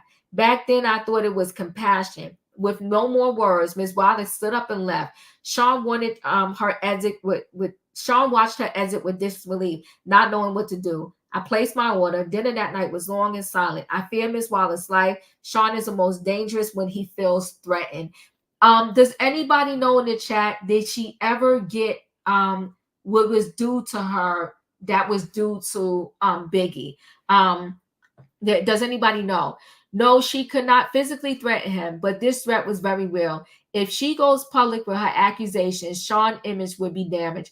I felt for myself the extent he will go through in order to protect that image. Have some faith. We're almost at the end, guys, so hang in there. The fact of the matter is, Sean was a complete control freak. He was absolutely worse. But of all the things he did for control, this might be one of the most despicable ones. We were in Bad Boy's office one evening, sitting in a lounge area, enjoying a meal. Sean was smoking one of those big cigars he liked when Faith entered, and she sat with us. She seemed relaxed as she said, "Hey, guys," I smiled. I never had any bad vibe from the marvelous Faith Evans. We never talked about the wild time the three of us shared at one of Sean's party. I gave her a hug. "Hey, girl, what's up?" Sean smiled and asked, "Hey, what brings you out?" She addressed Sean, saying, "Look, when you asked me to hook up with Chris, I understood. You needed to control him. I felt honored that you would choose me to monitor one of the most valuable assets. Chris is so sweet." Sean laughed and said, "Honestly, I knew you would be good. Make the big man feel love." "I don't feel good about all this, Sean." Sean got the look in his eye he gets before he blows his top. Faith saw it also. She treaded carefully. "Sean, you know I'm as loyal as they come." Sean leaned forward unintentionally, threatening, and said in a low tone, "Yeah, but Sean, Chris and I had a child together." Sean leaned back. He let out a deep breath. "I'm going to take care of you. You're not like Chris. You're loyal." Faith had a tear in her eye as she responded. "He didn't have to die. This is getting very touchy." Did she know? Did she suspect? Was this her trying to find out if Sean intentionally unalived Biggie? I wanted to ask, but of course there was no way of doing that. This is so crazy. Sean sighed and replied, "He didn't. Don't get me wrong. I miss him. but he was leaving me anyway. No one cares about my pain. Classic narcissistic Sean. It's all about him. I was sickened for a moment, but his next sentence made me feel for him anyway. I wanted to share all of this with him. He was my man. Faith couldn't hide the anger that flared in her eyes, but she knew who she was talking to. She was careful as she spoke. Sean, you have your friends you share things with. Sean sat forward again, this time with malicious intent, as he queried, what the F is that supposed to mean? Chris had no one, only you. Sean lost it. That fat F and that other piece of S, I had you F. I interjected while in shock. You had her F pop? Sean glared at me as he answered, yes, F and pop. These MFers were going to try to start their own label and compete with me. Me, after all I did for that fat F. Nah, I wasn't using resources to protect that MF and no effing more. As Faith started to cry, Sean looked at her and softened slightly. He spoke a little calmer. Look, I didn't hate him. I was hurt, but I didn't hate him. I'll make sure you and CJ are taken care of. Without words, Faith got up to leave. As she turned, Sean spoke softly. Faith, she ignored him. He called to her again. Faith, she exited quietly. Sean just looked at me and said, damn, I really didn't know what to say. Sean just told Faith that he wouldn't protect her husband because he was going to leave Bad Boy. Yeah, debacle. This is crazy. Bad Boy perspective. I didn't disagree with Sean there. If you're leaving and creating competition for him, why would he spend resources on you? So I hugged Sean, but I also knew he didn't have to send Chris to California. I wonder if he realized that he sentenced him to be unalive. He hugged me back with tears in his eyes as he asked, how the F am I the bad guy, huh? I'm effing doing nothing but bust my A to make everyone live comfortably, and I'm supposed to let ends walk all over me? As I held him in a comforting embrace, I replied, no, baby. He took me right there on the couch. Like I said, Stockholm Syndrome. Outshine. This particular evening, I was at Sean's house and Quincy was staying with a friend. It was a long time for Sean and I until the doorbell rang and Sean got up to answer it. I heard a woman yelling and quickly realized that it was Jennifer Lopez, or better known to the world as J-Lo. Sean, what the F? She blasted. Sean responded calmly, relax, baby. Why the hell did you have to start pow-powing? Isn't that what we have bodyguards for? Normally, when these kinds of situations arise, I remain quiet and just listen. I play my position, you could say, but I wasn't paying attention to the news for the last day or so. And even though it would be the only thing anyone would talk to me about for months, no one had spoken to me about it yet. So I entered the foyer asking what's going on. Jennifer exploded at me. What's going on? What's going on? This and pow-powed up a damn club. My jaw dropped, looking back and forth between the two. Sean spoke smoothly. Jen, you gotta calm down. Jennifer was having none of it. She continued, calm down, calm down. You pow-powed a bunch of innocent people, Sean. She placed his hand on her forearm. It's a bonding technique. He was shrewd in handling her. He does this to me too. Even if you know what's happening, know what's happening, it works. It's an intimate contact without being personal. He was aiming to disarm her. This did not seem to immediately sway Jennifer as she continued. Why the hell do you think Biggie's replacement will take the fall for you? Biggie's replacement? Wait, could she be talking about, I had to know. Are you talking about Shine? Jennifer didn't even look at me as she responded. Yes, effing Shine. Sean continued with a calm and even voice. Relax, the situation's under control. Jennifer was not calming down. She went on. They contacted my attorney for my statement, and there are a lot of witnesses, Sean. There's no way you're going to get away with this. Sean's arrogance can be immeasurable at times. He laughed as he asked, you doubted me? I couldn't believe it. I had to know, Sean, what could you offer him that would make him do a bid for you? Like, what the F? Jennifer also remarked. And what if the falters halfway through his sentence? What if he falters halfway through his sentence and start talking? Sean responded as calmly as ever. He won't do that. People in jail don't cross-connected people on the outside. Jennifer looked deflated. So you unalive him too? How much does she know? Look, I'm not going to threaten anyone. Sean is smart and loyal. He knows how it works. And when he gets out, he will be taken care of. Jennifer spoke defiantly. Sean, they want to question me. I'm not purging myself. I'm not going to jail over this. Sean seems so in control. I admire him for this. I admire him for it at this point. But my spirit was broken. I feel bad for Jennifer. She catches one bad break after another. And this was really a bad break. Sean spoke with confidence. Relax, come in and have a drink. Have your lawyers call mine. You'll never see the witness stand. And let's be clear, she never did see the witness stand. I promised Jennifer wasn't so sure. She asked him, how could you possibly know that? Sean smiled as he replied, between Shine's confession and the witnesses that gave their accounts, the cops won't need much else. The statement from your lawyer will be fine. Jennifer's not next concern popped up. She explained, my attorney, Sean, he's good, but he won't do this. Beaming with confidence the way only a man with his net worth can, Sean responded, sure he will. Jennifer shook her head defiantly as she responded, Sean, you don't know him. Sean's unbreakable confidence was ruling the day. Jennifer was giving in as he told her with a smile, I got this. Sean, are you sure? Sean gave her a wink. My attorneys handle situations. Give him my number too.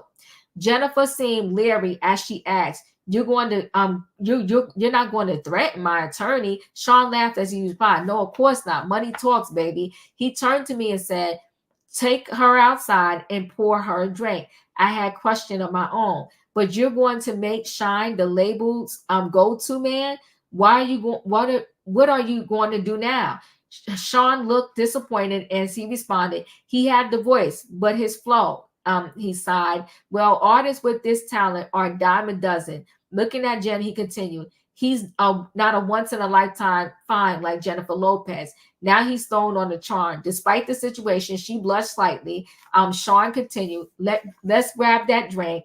Let me handle this attorney situation. Relax and don't worry. Let's be clear. He handled something, allegedly, because she never saw the witness stand. We left the foyer and went to have a seat in the living room. He tried to make a threesome happen that night. It didn't work. Not that day. Queen B, Kimora Simmons and I went out to have drinks. She was looking at me seductively, and I was turned on. We were going to go back to my place afterwards, but suddenly after a sip of my drink, I felt like I had to vomit. I excused myself and barely made it to the ladies' room. When I came back, Kimora asked, you feeling okay? I'm fine. I have been under the weather the last couple of days. I think I'll head home. She said, your breasts are looking kind of plump there, girl. Embarrassed, I whispered. Not in public, she replied simply. Are you pregnant? I was taken completely aback. Why the hell would you say that? She let it sit there for a minute. I bet in her head, she was like, wait for it. Then it hit me. Oh my goodness.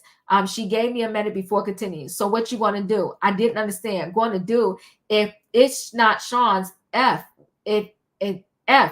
if it is, with the shot wearing off, the scope of the situation began to take hold. I responded, I better get a test.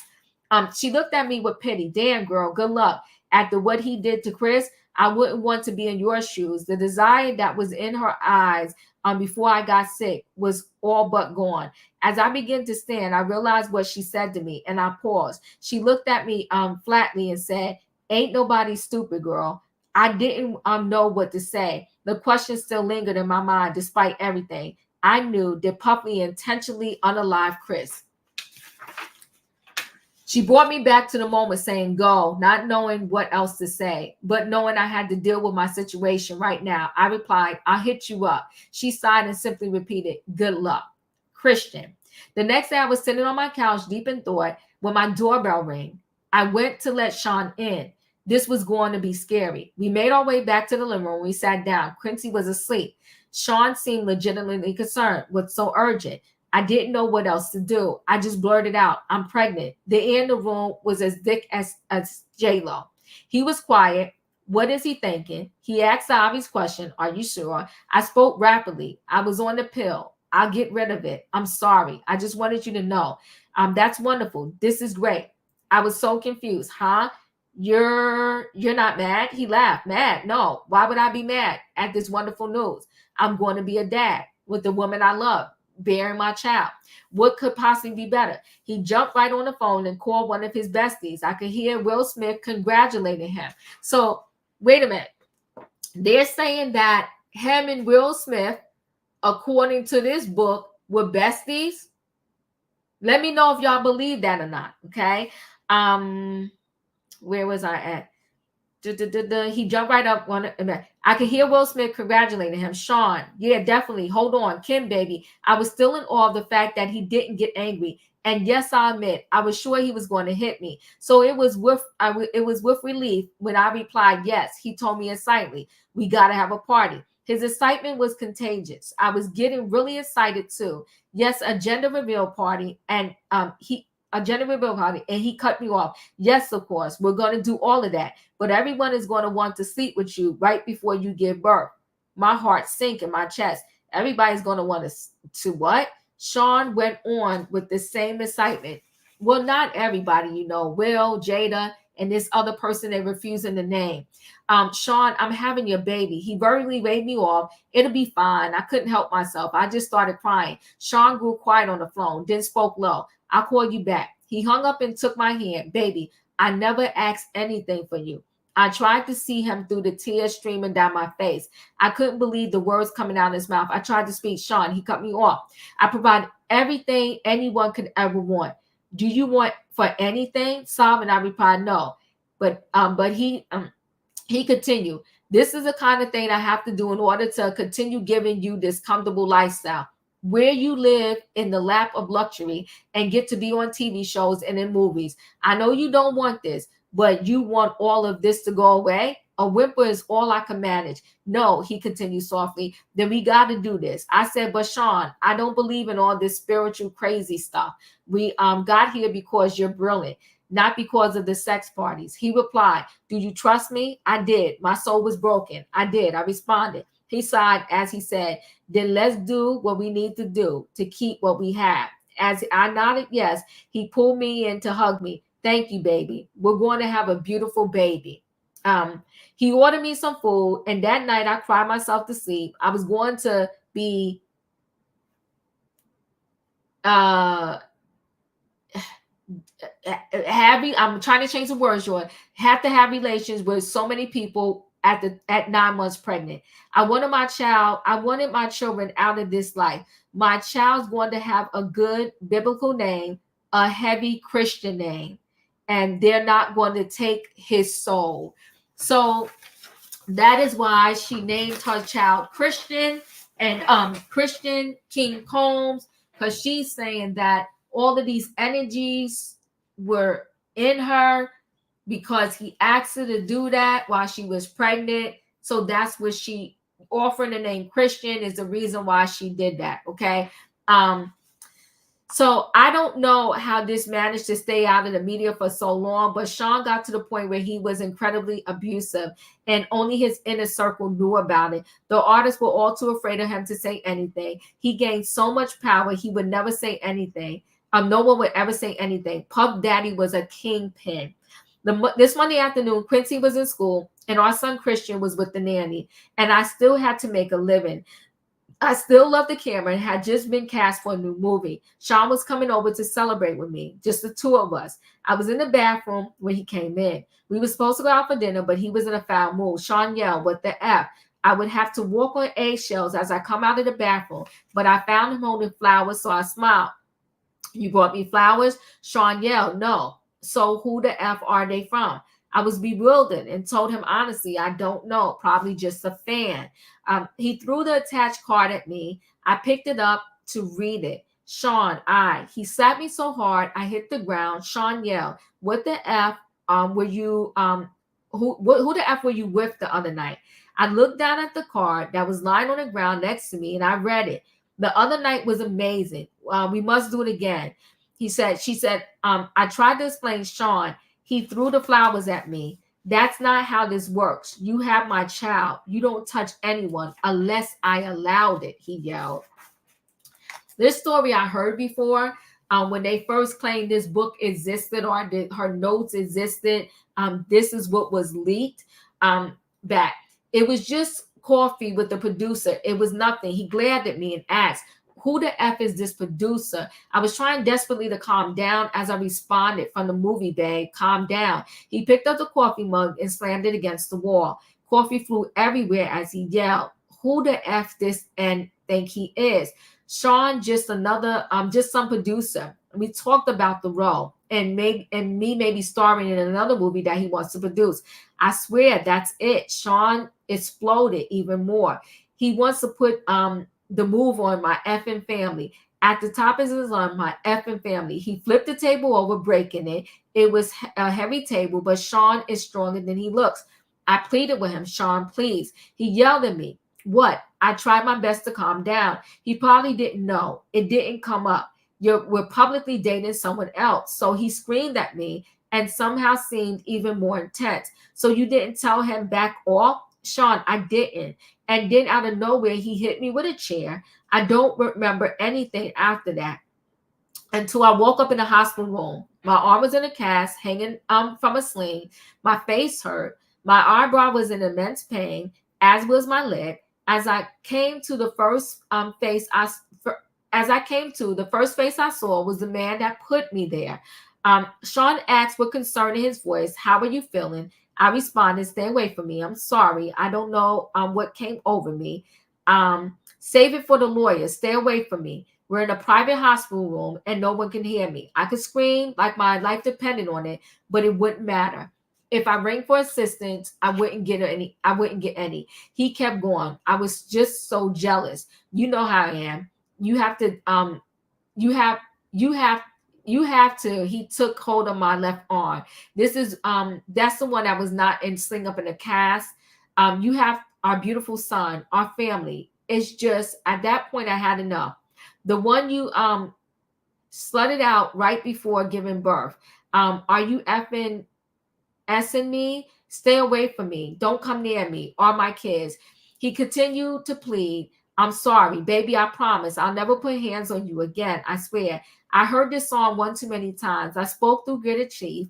If you come near me or my kids again, I'm calling the cops. A flash of anger returned. You would use my kid to threaten me, but then he called himself. I understand you're angry. I glared at him as I cut him off. I'm serious, Sean. He spoke blandly with no energy. And tell them what you had a car accident. They'll pity you that you hit your head. He was going to make me look crazy. They were going to believe him. He was a kingpin. You're an effing bastard. Sean spent the next 6 months helping me heal and working his way back into my life and into my bed. I was so damn stupid. And of course, I wasn't cast for either movie. From what I understand, the producer died of pneumonia. Oh, God, we're almost done, y'all. So, sweet goodbyes. Sean kept his word for the most part until he didn't. I ended up pregnant again. He wanted energy from that too. That would be my last sex party. My body will never be ravaged by so many people again, especially while I'm pregnant. I can probably believe that he involved her in these parties because this is what he did to Cassie, unfortunately, right? What if something happened to the twins? After that, I wanted out. But when I tried dating someone else, they would end up unalive from pneumonia. I knew Sean was behind it. This was not a coincidence. He gets jealous of a guy and then they die of pneumonia. I could be next. If I'm going to get out of this alive, I'm going to have to do something to make him stay away from me. I had a plan, but it's dangerous. Sean has a boat where he keeps videos of tapes of all his conquests. I started sleeping with him again. After he fell asleep, he was starting to drink heavily. I would get into the vault and get a couple of the tapes, take them home, make copies, and swap them for the next set of tapes a few days later. It took 2 weeks to get them all copied, and he never knew that I had them. That was my way out. Some of the tapes had things I would never have expected. The same-sex parties are one thing, but she's claiming there were young boys. She's claiming the young boys were this book is claiming that young boys were like Usher, Little Bow Wow, and Justin Bieber. I would have never known. My God, is he grooming Quincy? This has to end. I invited him over one day to confront him and put an end to our on again, off again relationship. He entered my home unannounced for the last time. He would no longer have the key after today. I was in the kitchen and Kamora and I were sharing drinks. I was scared to face him alone. Sean entered smiling. What's up, Kimmy? Hey, Maura, I told Sean, sit down. Because of my tone, he looked at me stunned and asked, what's going on? What is this? I responded with delight, me taking my life back. We're done. He answered, hold on, wait a minute. I was so excited that I wasn't hearing any of it. I shouted at him, no more.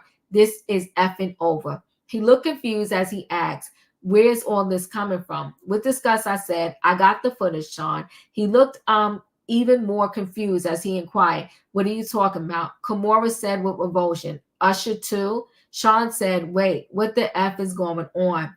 Sean stood aggressively and Kamora responded, don't make me call the cops. Sean's anger was creeping in as he replied, this is how it is? I simply nodded. If anything happens to either one of us, it gets released. He seethed as he quivered. After all I'd done for you, I don't think I was ever so happy when I said those words to him. Get out. Pissed, he started to leave, looking back with pure hatred. As he walked down the stairs, he turned around in a fury and lunged at me. He knocked me down near the top of the stairs. I was hurt. Kamora screamed, stop. As he began to crouch over me, I kicked at him, hitting him in the kneecap, did his face. He was tumbling down the stairs. He was too hurt to get up. I called the cops. Kamora left before they arrived. When he left, it was in an ambulance. I felt empowered. I felt safe. The Sean Combs days have finally come to an end. If this whole Kamora piece is right and Kamora knowing about tapes or seeing tapes or whatever, many people are saying that she's working with the feds also. He would be safe. This is a lot going on, right? This is the final words. Things were okay for a while. I started dating again. It was almost normal until I got serious with someone. Then my boyfriend died of pneumonia. I knew it was Sean again. That's when I decided to write this book. I do remember them saying, can somebody just remind me that she did have a boyfriend right before she passed away? But I got to remember. I got to try to think about this, okay? Things were okay for a while. I started dating, A few days ago, my home was burglarized. Only laptops were stolen. I knew it was that bastard or his goons, of course. I had a copy in the cloud that I was able to easily download here onto this new computer. As I continue to write now, I send this into the cloud as well. I will send out copies via email, and my Google Drive password will be attached, so the missing chapters can be accessed. This book must get out. There are so many more chapters to add. The outline is a great start. I have to organize the rest of my chapters and add them in little by little.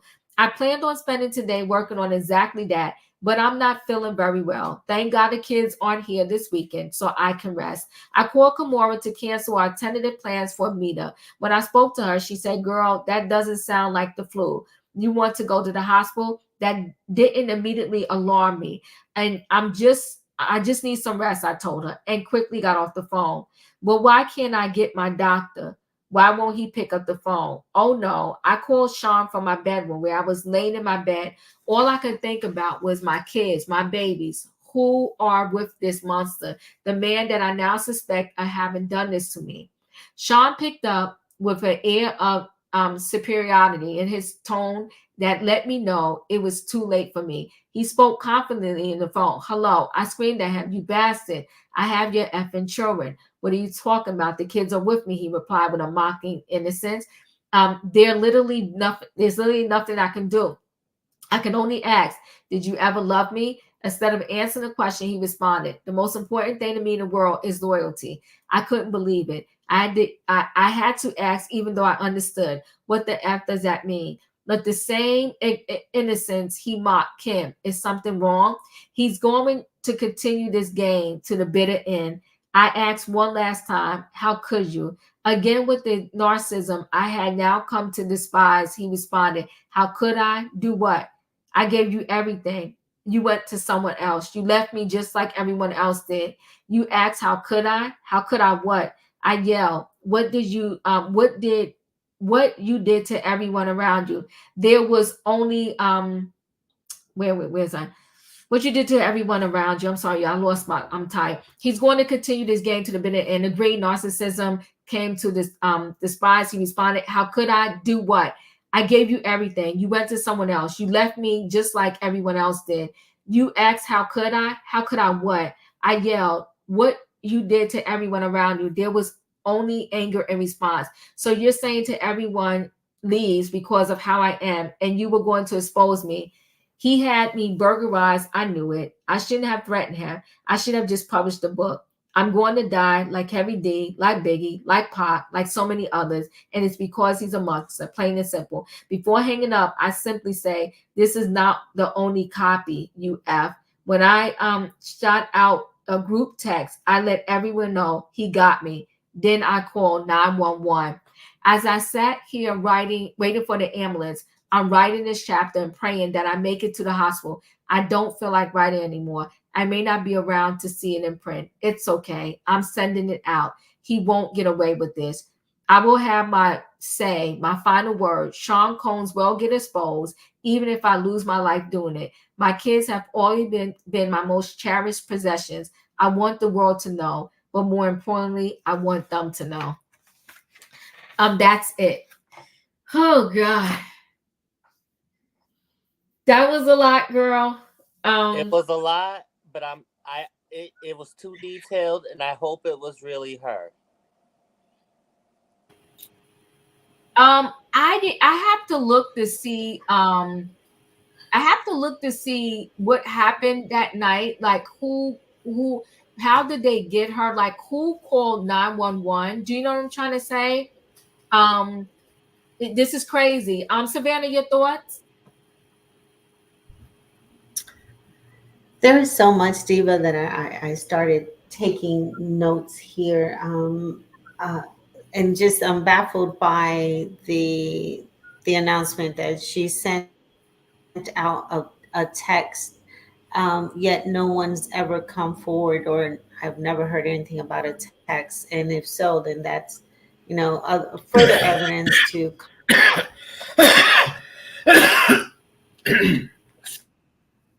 Go ahead. I'm sorry, Savannah. to collaborate the story.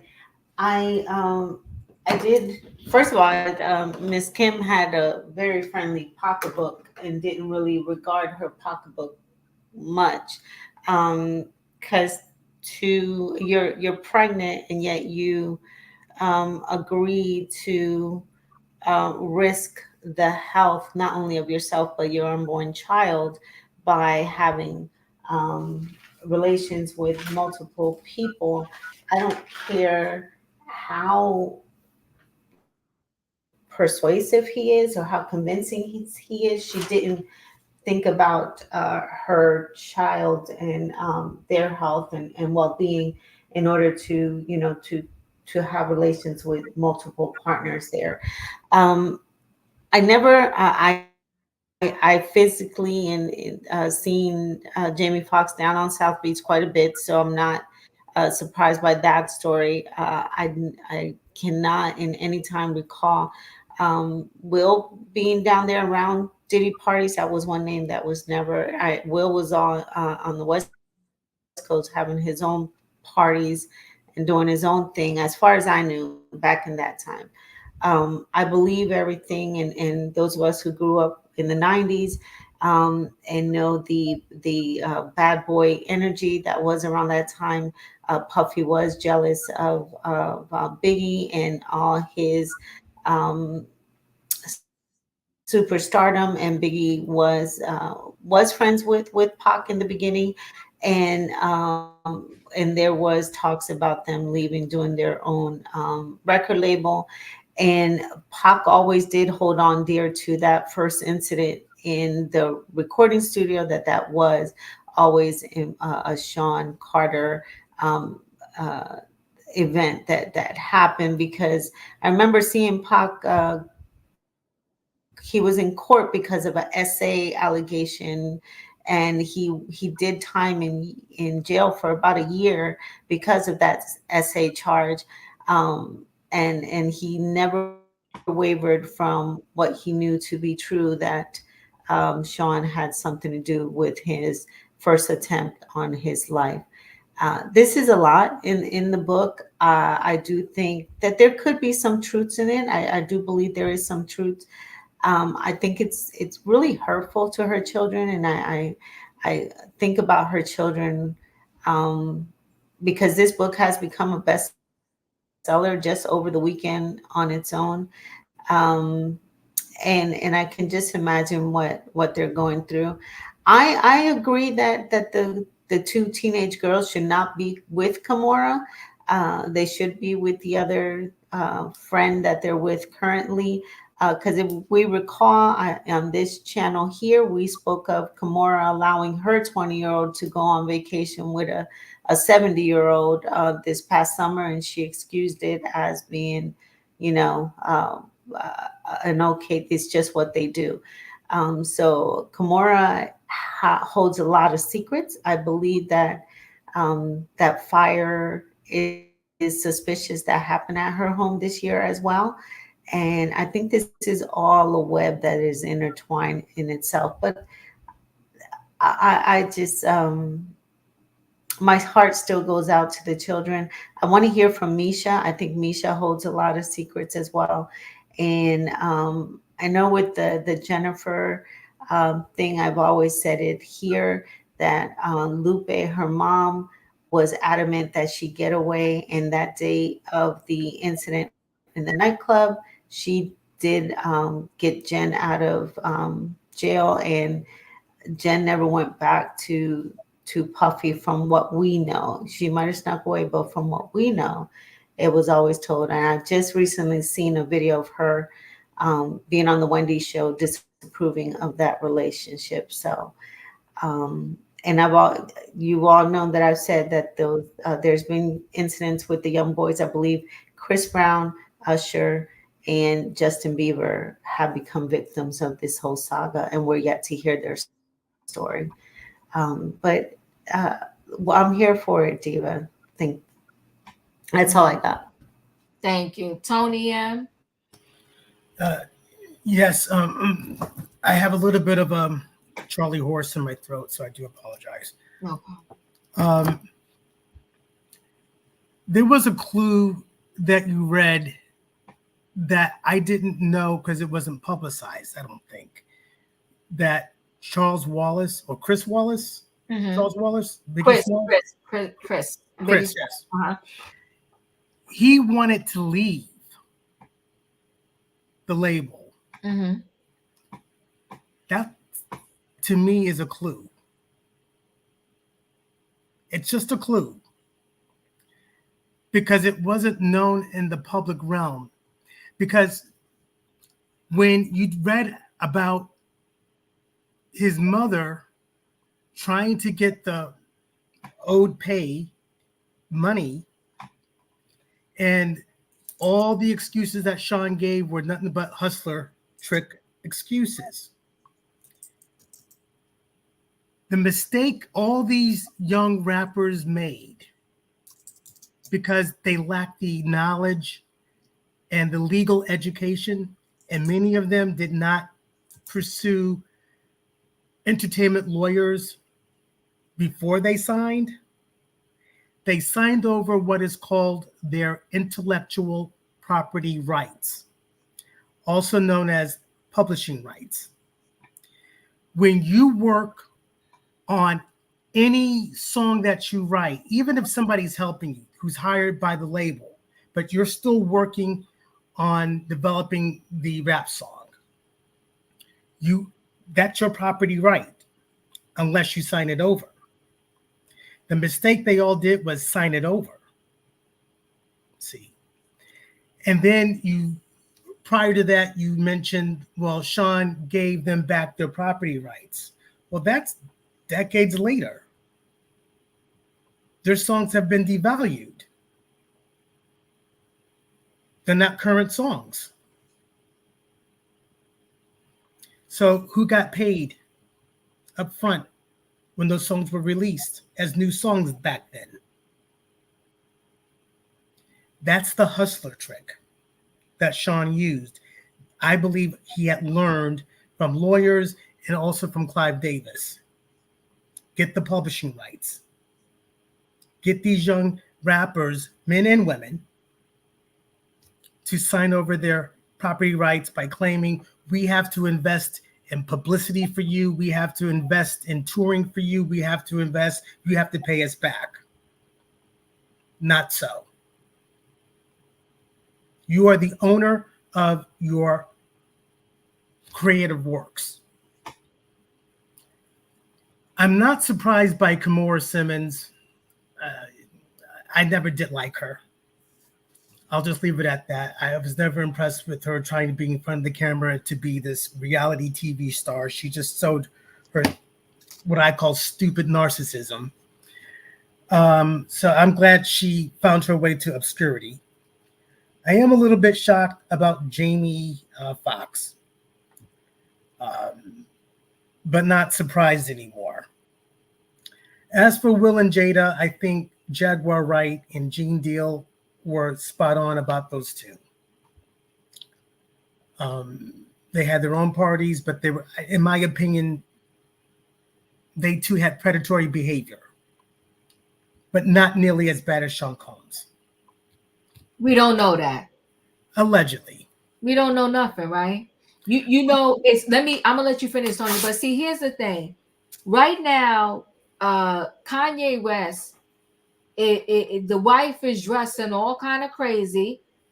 They allegedly had relations on a boat. I think they was in Italy. Yes. You know what happens? The little stuff gets ignored. But this little stuff turns into this big stuff and things are happening. You heard Kanye West said he wanted to get into making corn. Watch your words, everybody. Change the word corn. You know what I'm talking about. From what this book is saying, we don't know fact from whatever, but everybody was getting it in with everybody. And I don't believe that all of these people wanted, before this whole Cassie came out to the public. Listen, it was just 4 years ago when he turned 50 and anybody was at this party. You can't tell me that the insiders had no clue and didn't hear these rumors. According to the latest lawsuit, she named names and claimed that XYZ, she named 4 celebrities that was allegedly sitting at a table when Diddy punched Cassie in the stomach. So I believe that all of these celebrities, they probably allegedly was all sleeping with each other. I believe it. And so we you know, just because we like somebody, that doesn't mean that, oh, like their party wasn't as sinister as his. Some of them was at the party. If you can sit around and sleep with a pregnant woman, and then, you know, the word on the street was, and they came out and said their marriage wasn't what it was anyway. The word on the street was that, you know, Jada and Will was having all of these threesomes and everything else too. It seemed like everybody is into sharing. It seemed like they took sharing as caring to a whole nother level. True. That's very true. I'm not surprised to hear this anymore, but back in the 90s and the early 2000s, some rumors trickled out. Not too many trickled out, but some of the stuff did come out. But before I close and wrap up, I just want to make it very clear. This is criminal, not more than criminal. This is mind controlling, physical controlling, abusive, toxic relationships. And like I said yesterday or the other day, excuse me, if it looks like a duck, quacks like a duck, you're in a very bad situation with a duck. And no long-term good is going to come from it. And this is a cautionary tale for both men and women who find themselves in this situation to get out of it. Right. I'm just wondering how many people are they going to give immunity to take Diddy down? and they all seem to have known and just hid this behavior for years. And I'm wondering who is this name that they just refused to mention, and why was it okay for them to mention some names, but other names they refused to mention? It's craziness to me. Julius, you're up. I truly do hope this book is Kim Porter's words. We knew about her nose injury and all of that. We had our suspicions about Biggie's unaliving, and I was talking to my friend one day, and she told me that, like, she saw in an article that Miss Wallace had gone to a medium, and she said that Biggie had came through and said that he was betrayed by what should have been his best friend and the woman he loved. And at that time, he considered Diddy his best friend and the woman he loved, Faith. There's a lot now that Diddy's locked up that's going to be coming out. So as I said at the start, I do hope these are Kim's words. I do hope these are her thoughts, and she is speaking from the other side, letting us know what the real was, even though we had our suspicions. Thank you, Julius. Katrina, you're up.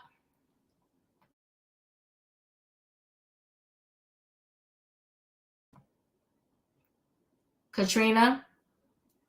All right, Felicia, you're up. Hey, well, good evening, everybody. Thank you, Diva, for the read. I appreciate it. Like many of us here, we appreciate you taking the time out to share the book with us. If you would be so kind to tell me what the author said in the beginning about his editing, I would appreciate it. Let me see. Disclaimers. One of Kim Porter's final wishes was for this memoir diary to be made public. Out of protection for certain parties and their potential criminal activity, some of celebrities, performers, and events have been represented with X's due to their highly explosive nature. At some point in the future, this information will be revealed to the public. And maybe they're saying because of Diddy's case and his upcoming trial, maybe all of these names will be leaked out, passed around, or something. I don't know. Regarding Kim's sudden death and the mysterious illnesses of Albie Shore and Jamie Foxx, evidence does not assist that points to foul play or poisoning. God bless Kim Porter and all of Sean Combs' victims, both male and female. Thank you for that. So if I received that clearly, she is saying that just for the X's, that's the part that's not necessarily accurate, and the reason for the loss of life for Miss Porter and who else was not, evidence doesn't exist. Correct? Okay. That is correct. All right, and this was 60 pages. Mm-hmm. Okay. So I believe about 5 of the 60 pages. This was a good read, was interesting, quite entertaining. There's just too many oxymorons in here. There's just too many offenses. It was just too easy on one hand, as you say, to say this, but not easy enough to say that. So I'm going to call this fiction and leave it at that. Thank you. Thank you. Appreciate that. Wayne, your thoughts? Well, I'm glad I came behind Felicia, because I was sitting here and just trying to say, I just don't believe it. I mean, it's like she said, it's a good read, but I don't believe it. And I'm not saying some of the things that they talked about didn't happen, but it just makes it hard for me to believe that she had all this information. I mean, and she went from the beginning, and in what, how many pages she starts talking, you know, just before she passes away. And she has all this information in the cloud. I mean, this is not a game. If you feel this man was like this and this evil, it should be out. I mean, if it's in the cloud, she says she sent it to 10 other people or whoever. I mean, and if it's true, it's hurtful to think that somebody would have the mind control over you to have affairs. I mean, did I hear it correctly? 9 months? What kind of control could somebody have? I mean, it's almost like Satan himself, if this is true. So it's just hard for me to believe. And I'm not victim shaming, but for years,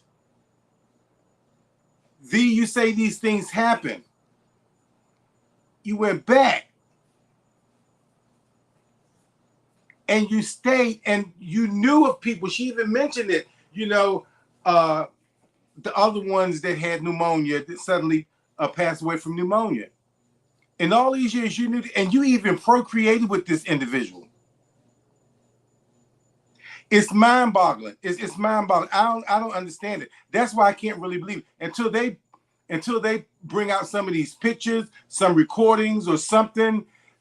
It's just all allegedly. And I can't wrap my mind around it because it's just so far unbelievable to me that this man, a black man, had this kind of power and control and nobody could do nothing.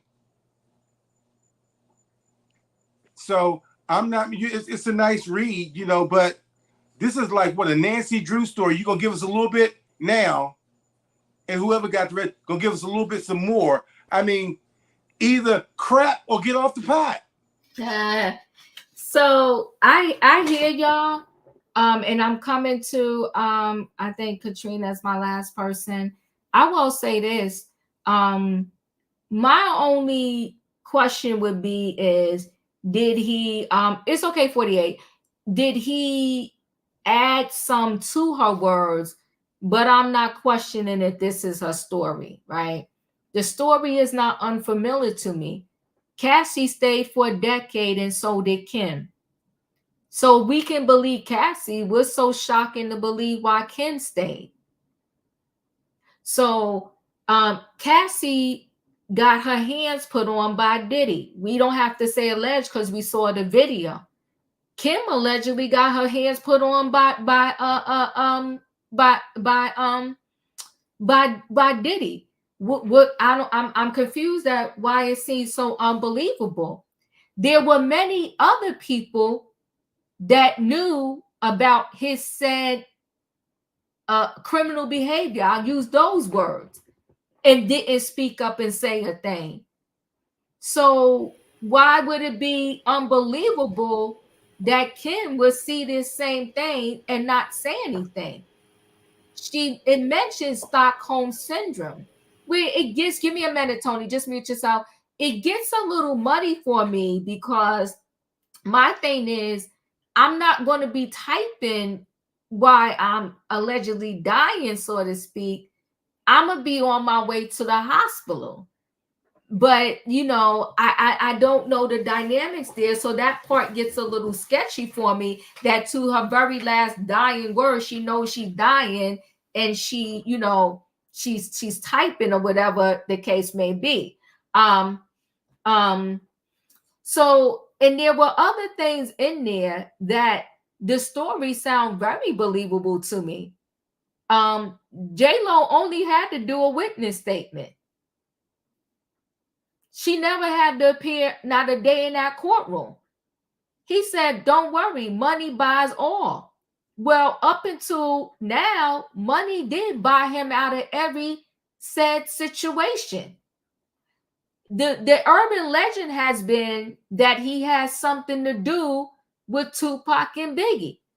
When Tupac was alive, he claimed out of his own mouth that he saw those people. He said a different word. He used the N-word. And that's why he always believed 10 toes down that Diddy and Tupac, and Biggie has something to do with what happened to him. When you come out with a record talking about who pow-powed you, what's so unbelievable to feel like this who writes something like that? Especially if you know that this man is already thinking that you were the one that tried to take his life, and then you come out with a song that said blah, blah, blah. Maybe it's all urban legends, right? But then maybe it's not. We know for a fact that, well, not, let me roll back a little bit. We have read that he got Cassie some boobs. He didn't like the way it came out. He went to the doctor and told the doctor to fix it. And then all of a sudden, this doctor is no longer here. This doctor drives off a cliff. So for me to come back and put two and two together, that when he thinks somebody betrayed him, and when he gets violent and gets crazy, and all of a sudden these people are gone, it was alleged that her house was robbed before that time, and computers and stuff was missing. But see, what I don't want to know, come on, Felicia, it's just too many coincidences, right? I don't know why you would tell somebody that you know is so dangerous that you got all of this information. It's crazy. Where somebody said something about Gene Deal? Where is it? This stuff with Gene Deal was saying, Diva. Oh, well, that is not real. You tell me a little bit more. Gene Deal. Let me say this. Gene Deal is saying a lot, and it's funny how in this book everything is favorable towards him too, like he was a good person. But if Gene Deal saw Diddy pee in this ginger ale thing, and he just moved it, he might have been saving all the things that he was saying, but he was around to seeing the diabolical stuff this man was doing too. So, and then it says there may be some truths, that's not all. Well, you want to know the problem is, though?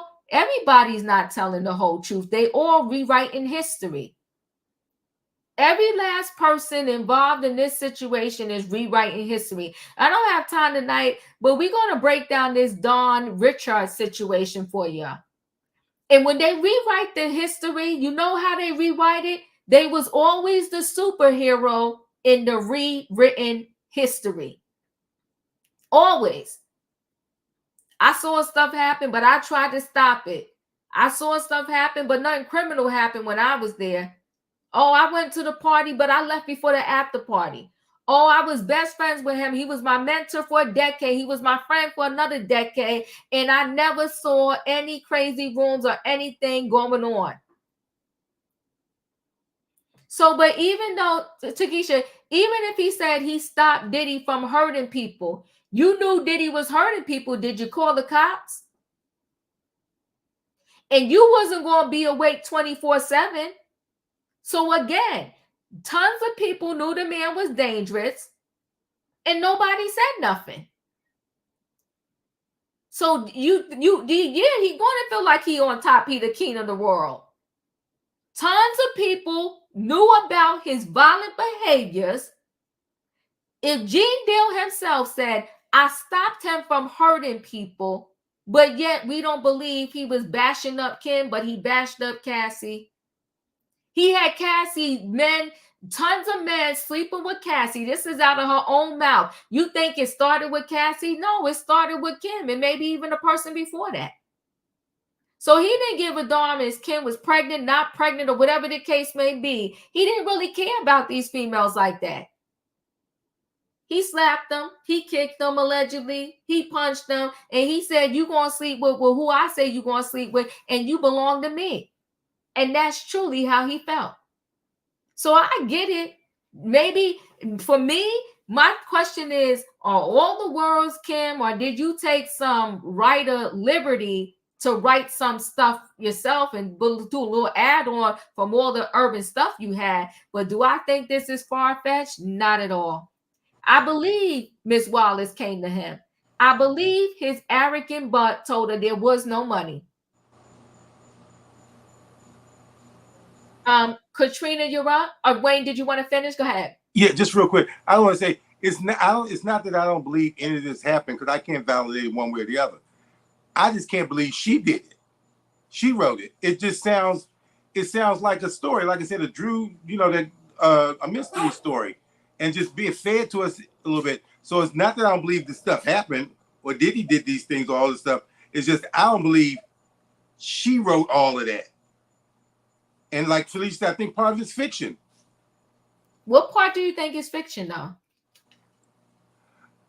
The time things happen, just like over, like maybe one part was she built it up and made it more. Not she, but whoever. It's just I just don't believe she wrote it all.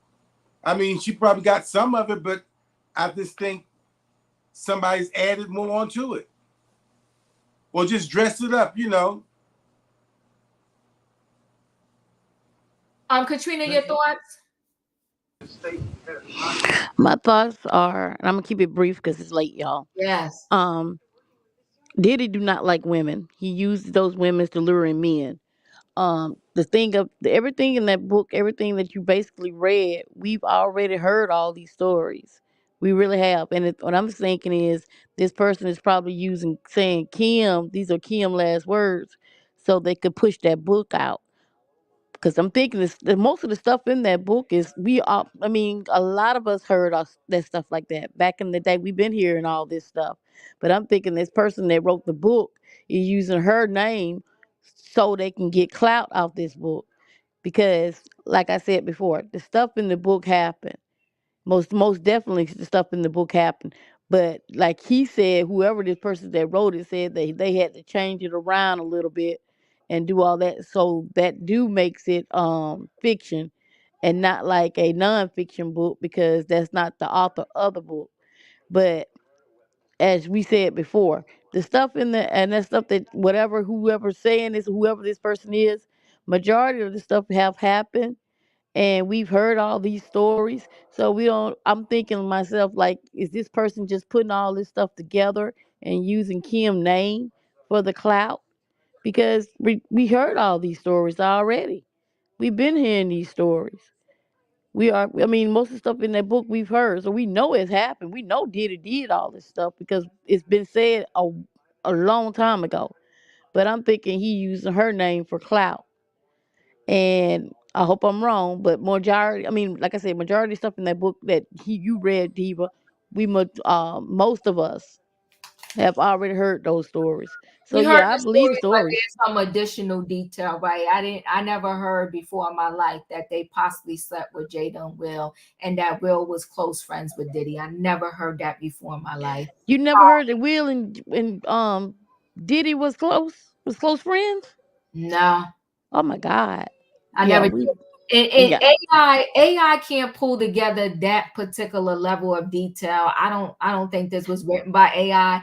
And then No, thank you, Lucy. Hold on one second, Katrina. Lucy, thank you so much for becoming a member. I truly, truly appreciate you. I'm talking to the comment in the chat, Katrina. Oh, I'm like, what? So But yeah, that's all I got, Diva. That's all I got. Well, we'll discuss it later on because it's yeah, late and whatsoever, to get into it. But those are my thoughts on it. But like I said, I can't prove it. But like I said, majority of the stuff that we heard tonight, I know you said you didn't hear all this stuff, but we've been hearing all this stuff. And I know Felicia don't like pronouns, but I'm gonna say we. We've heard the majority of these stories. And yes, that person did say give us some intimate stories on that too. You know what I'm saying? Some things like we didn't hear, but majority of the stuff we already heard. And whoever wrote this and these her words, how did this person get it? But either way, we'll figure this out. It's They're gonna come to telling light. up on the street how they got it. Here's my thing. If he was going to make up something, why not do a whole big, huge book? When it first came out that, there was some leaked thumbnail of Kim Porter, the message was that it was only about 60 pages. And boom, here we got 60 pages. If he was going to make it up, you could have just go ahead and made up a full-blown book with chapters and all of that. That's another reason why I'm leaning to there was a thumbnail. This is her words, and maybe he added words to give it a little more substance. That's what I'm saying. I gotta close out here, but I definitely don't believe it's all just made up stuff. No. I never said it was all made up because majority we heard. Just trying to close out, dog. Okay. That's it. That's what I'm just saying. Because majority of stuff we heard is already been said. Everybody over here, is entitled to their opinions. I'm not debating with you over that. I'm just saying what I believe. I'm not saying this, that, and the other. Time is going to tell with all of these situations. I think that eventually someone will have the courage without trying to rewrite history to say, you know what, I was there, this happened, it was criminal. I didn't realize at the time, I was too scared at the time, but I'm willing to come forth and tell my truth. Because right now, there are no charges for unaliving people in this indictment. There's no charges when it comes to minors. So there's a lot that's not in it, but I think a lot could be in it. But people will really have to be really willing to tell their truth. And if there is a video that exists of said people, even though maybe statute of limitations have run out, maybe they could use that just like they're using stuff from Cassie case to get them on some other levels. Listen, guys, thanks for being here. If you didn't hit the like button on the way in, hit it on the way out. The Diva's tired and I got to get up early to go to my Pilates class, okay? But I love y'all for being here. Continue conversation in the chat. Be mindful of your words that you utilize when you do continue a conversation. And thank you for being here. I'll see you tomorrow night for Trending Topics. Good night and goodbye, everybody.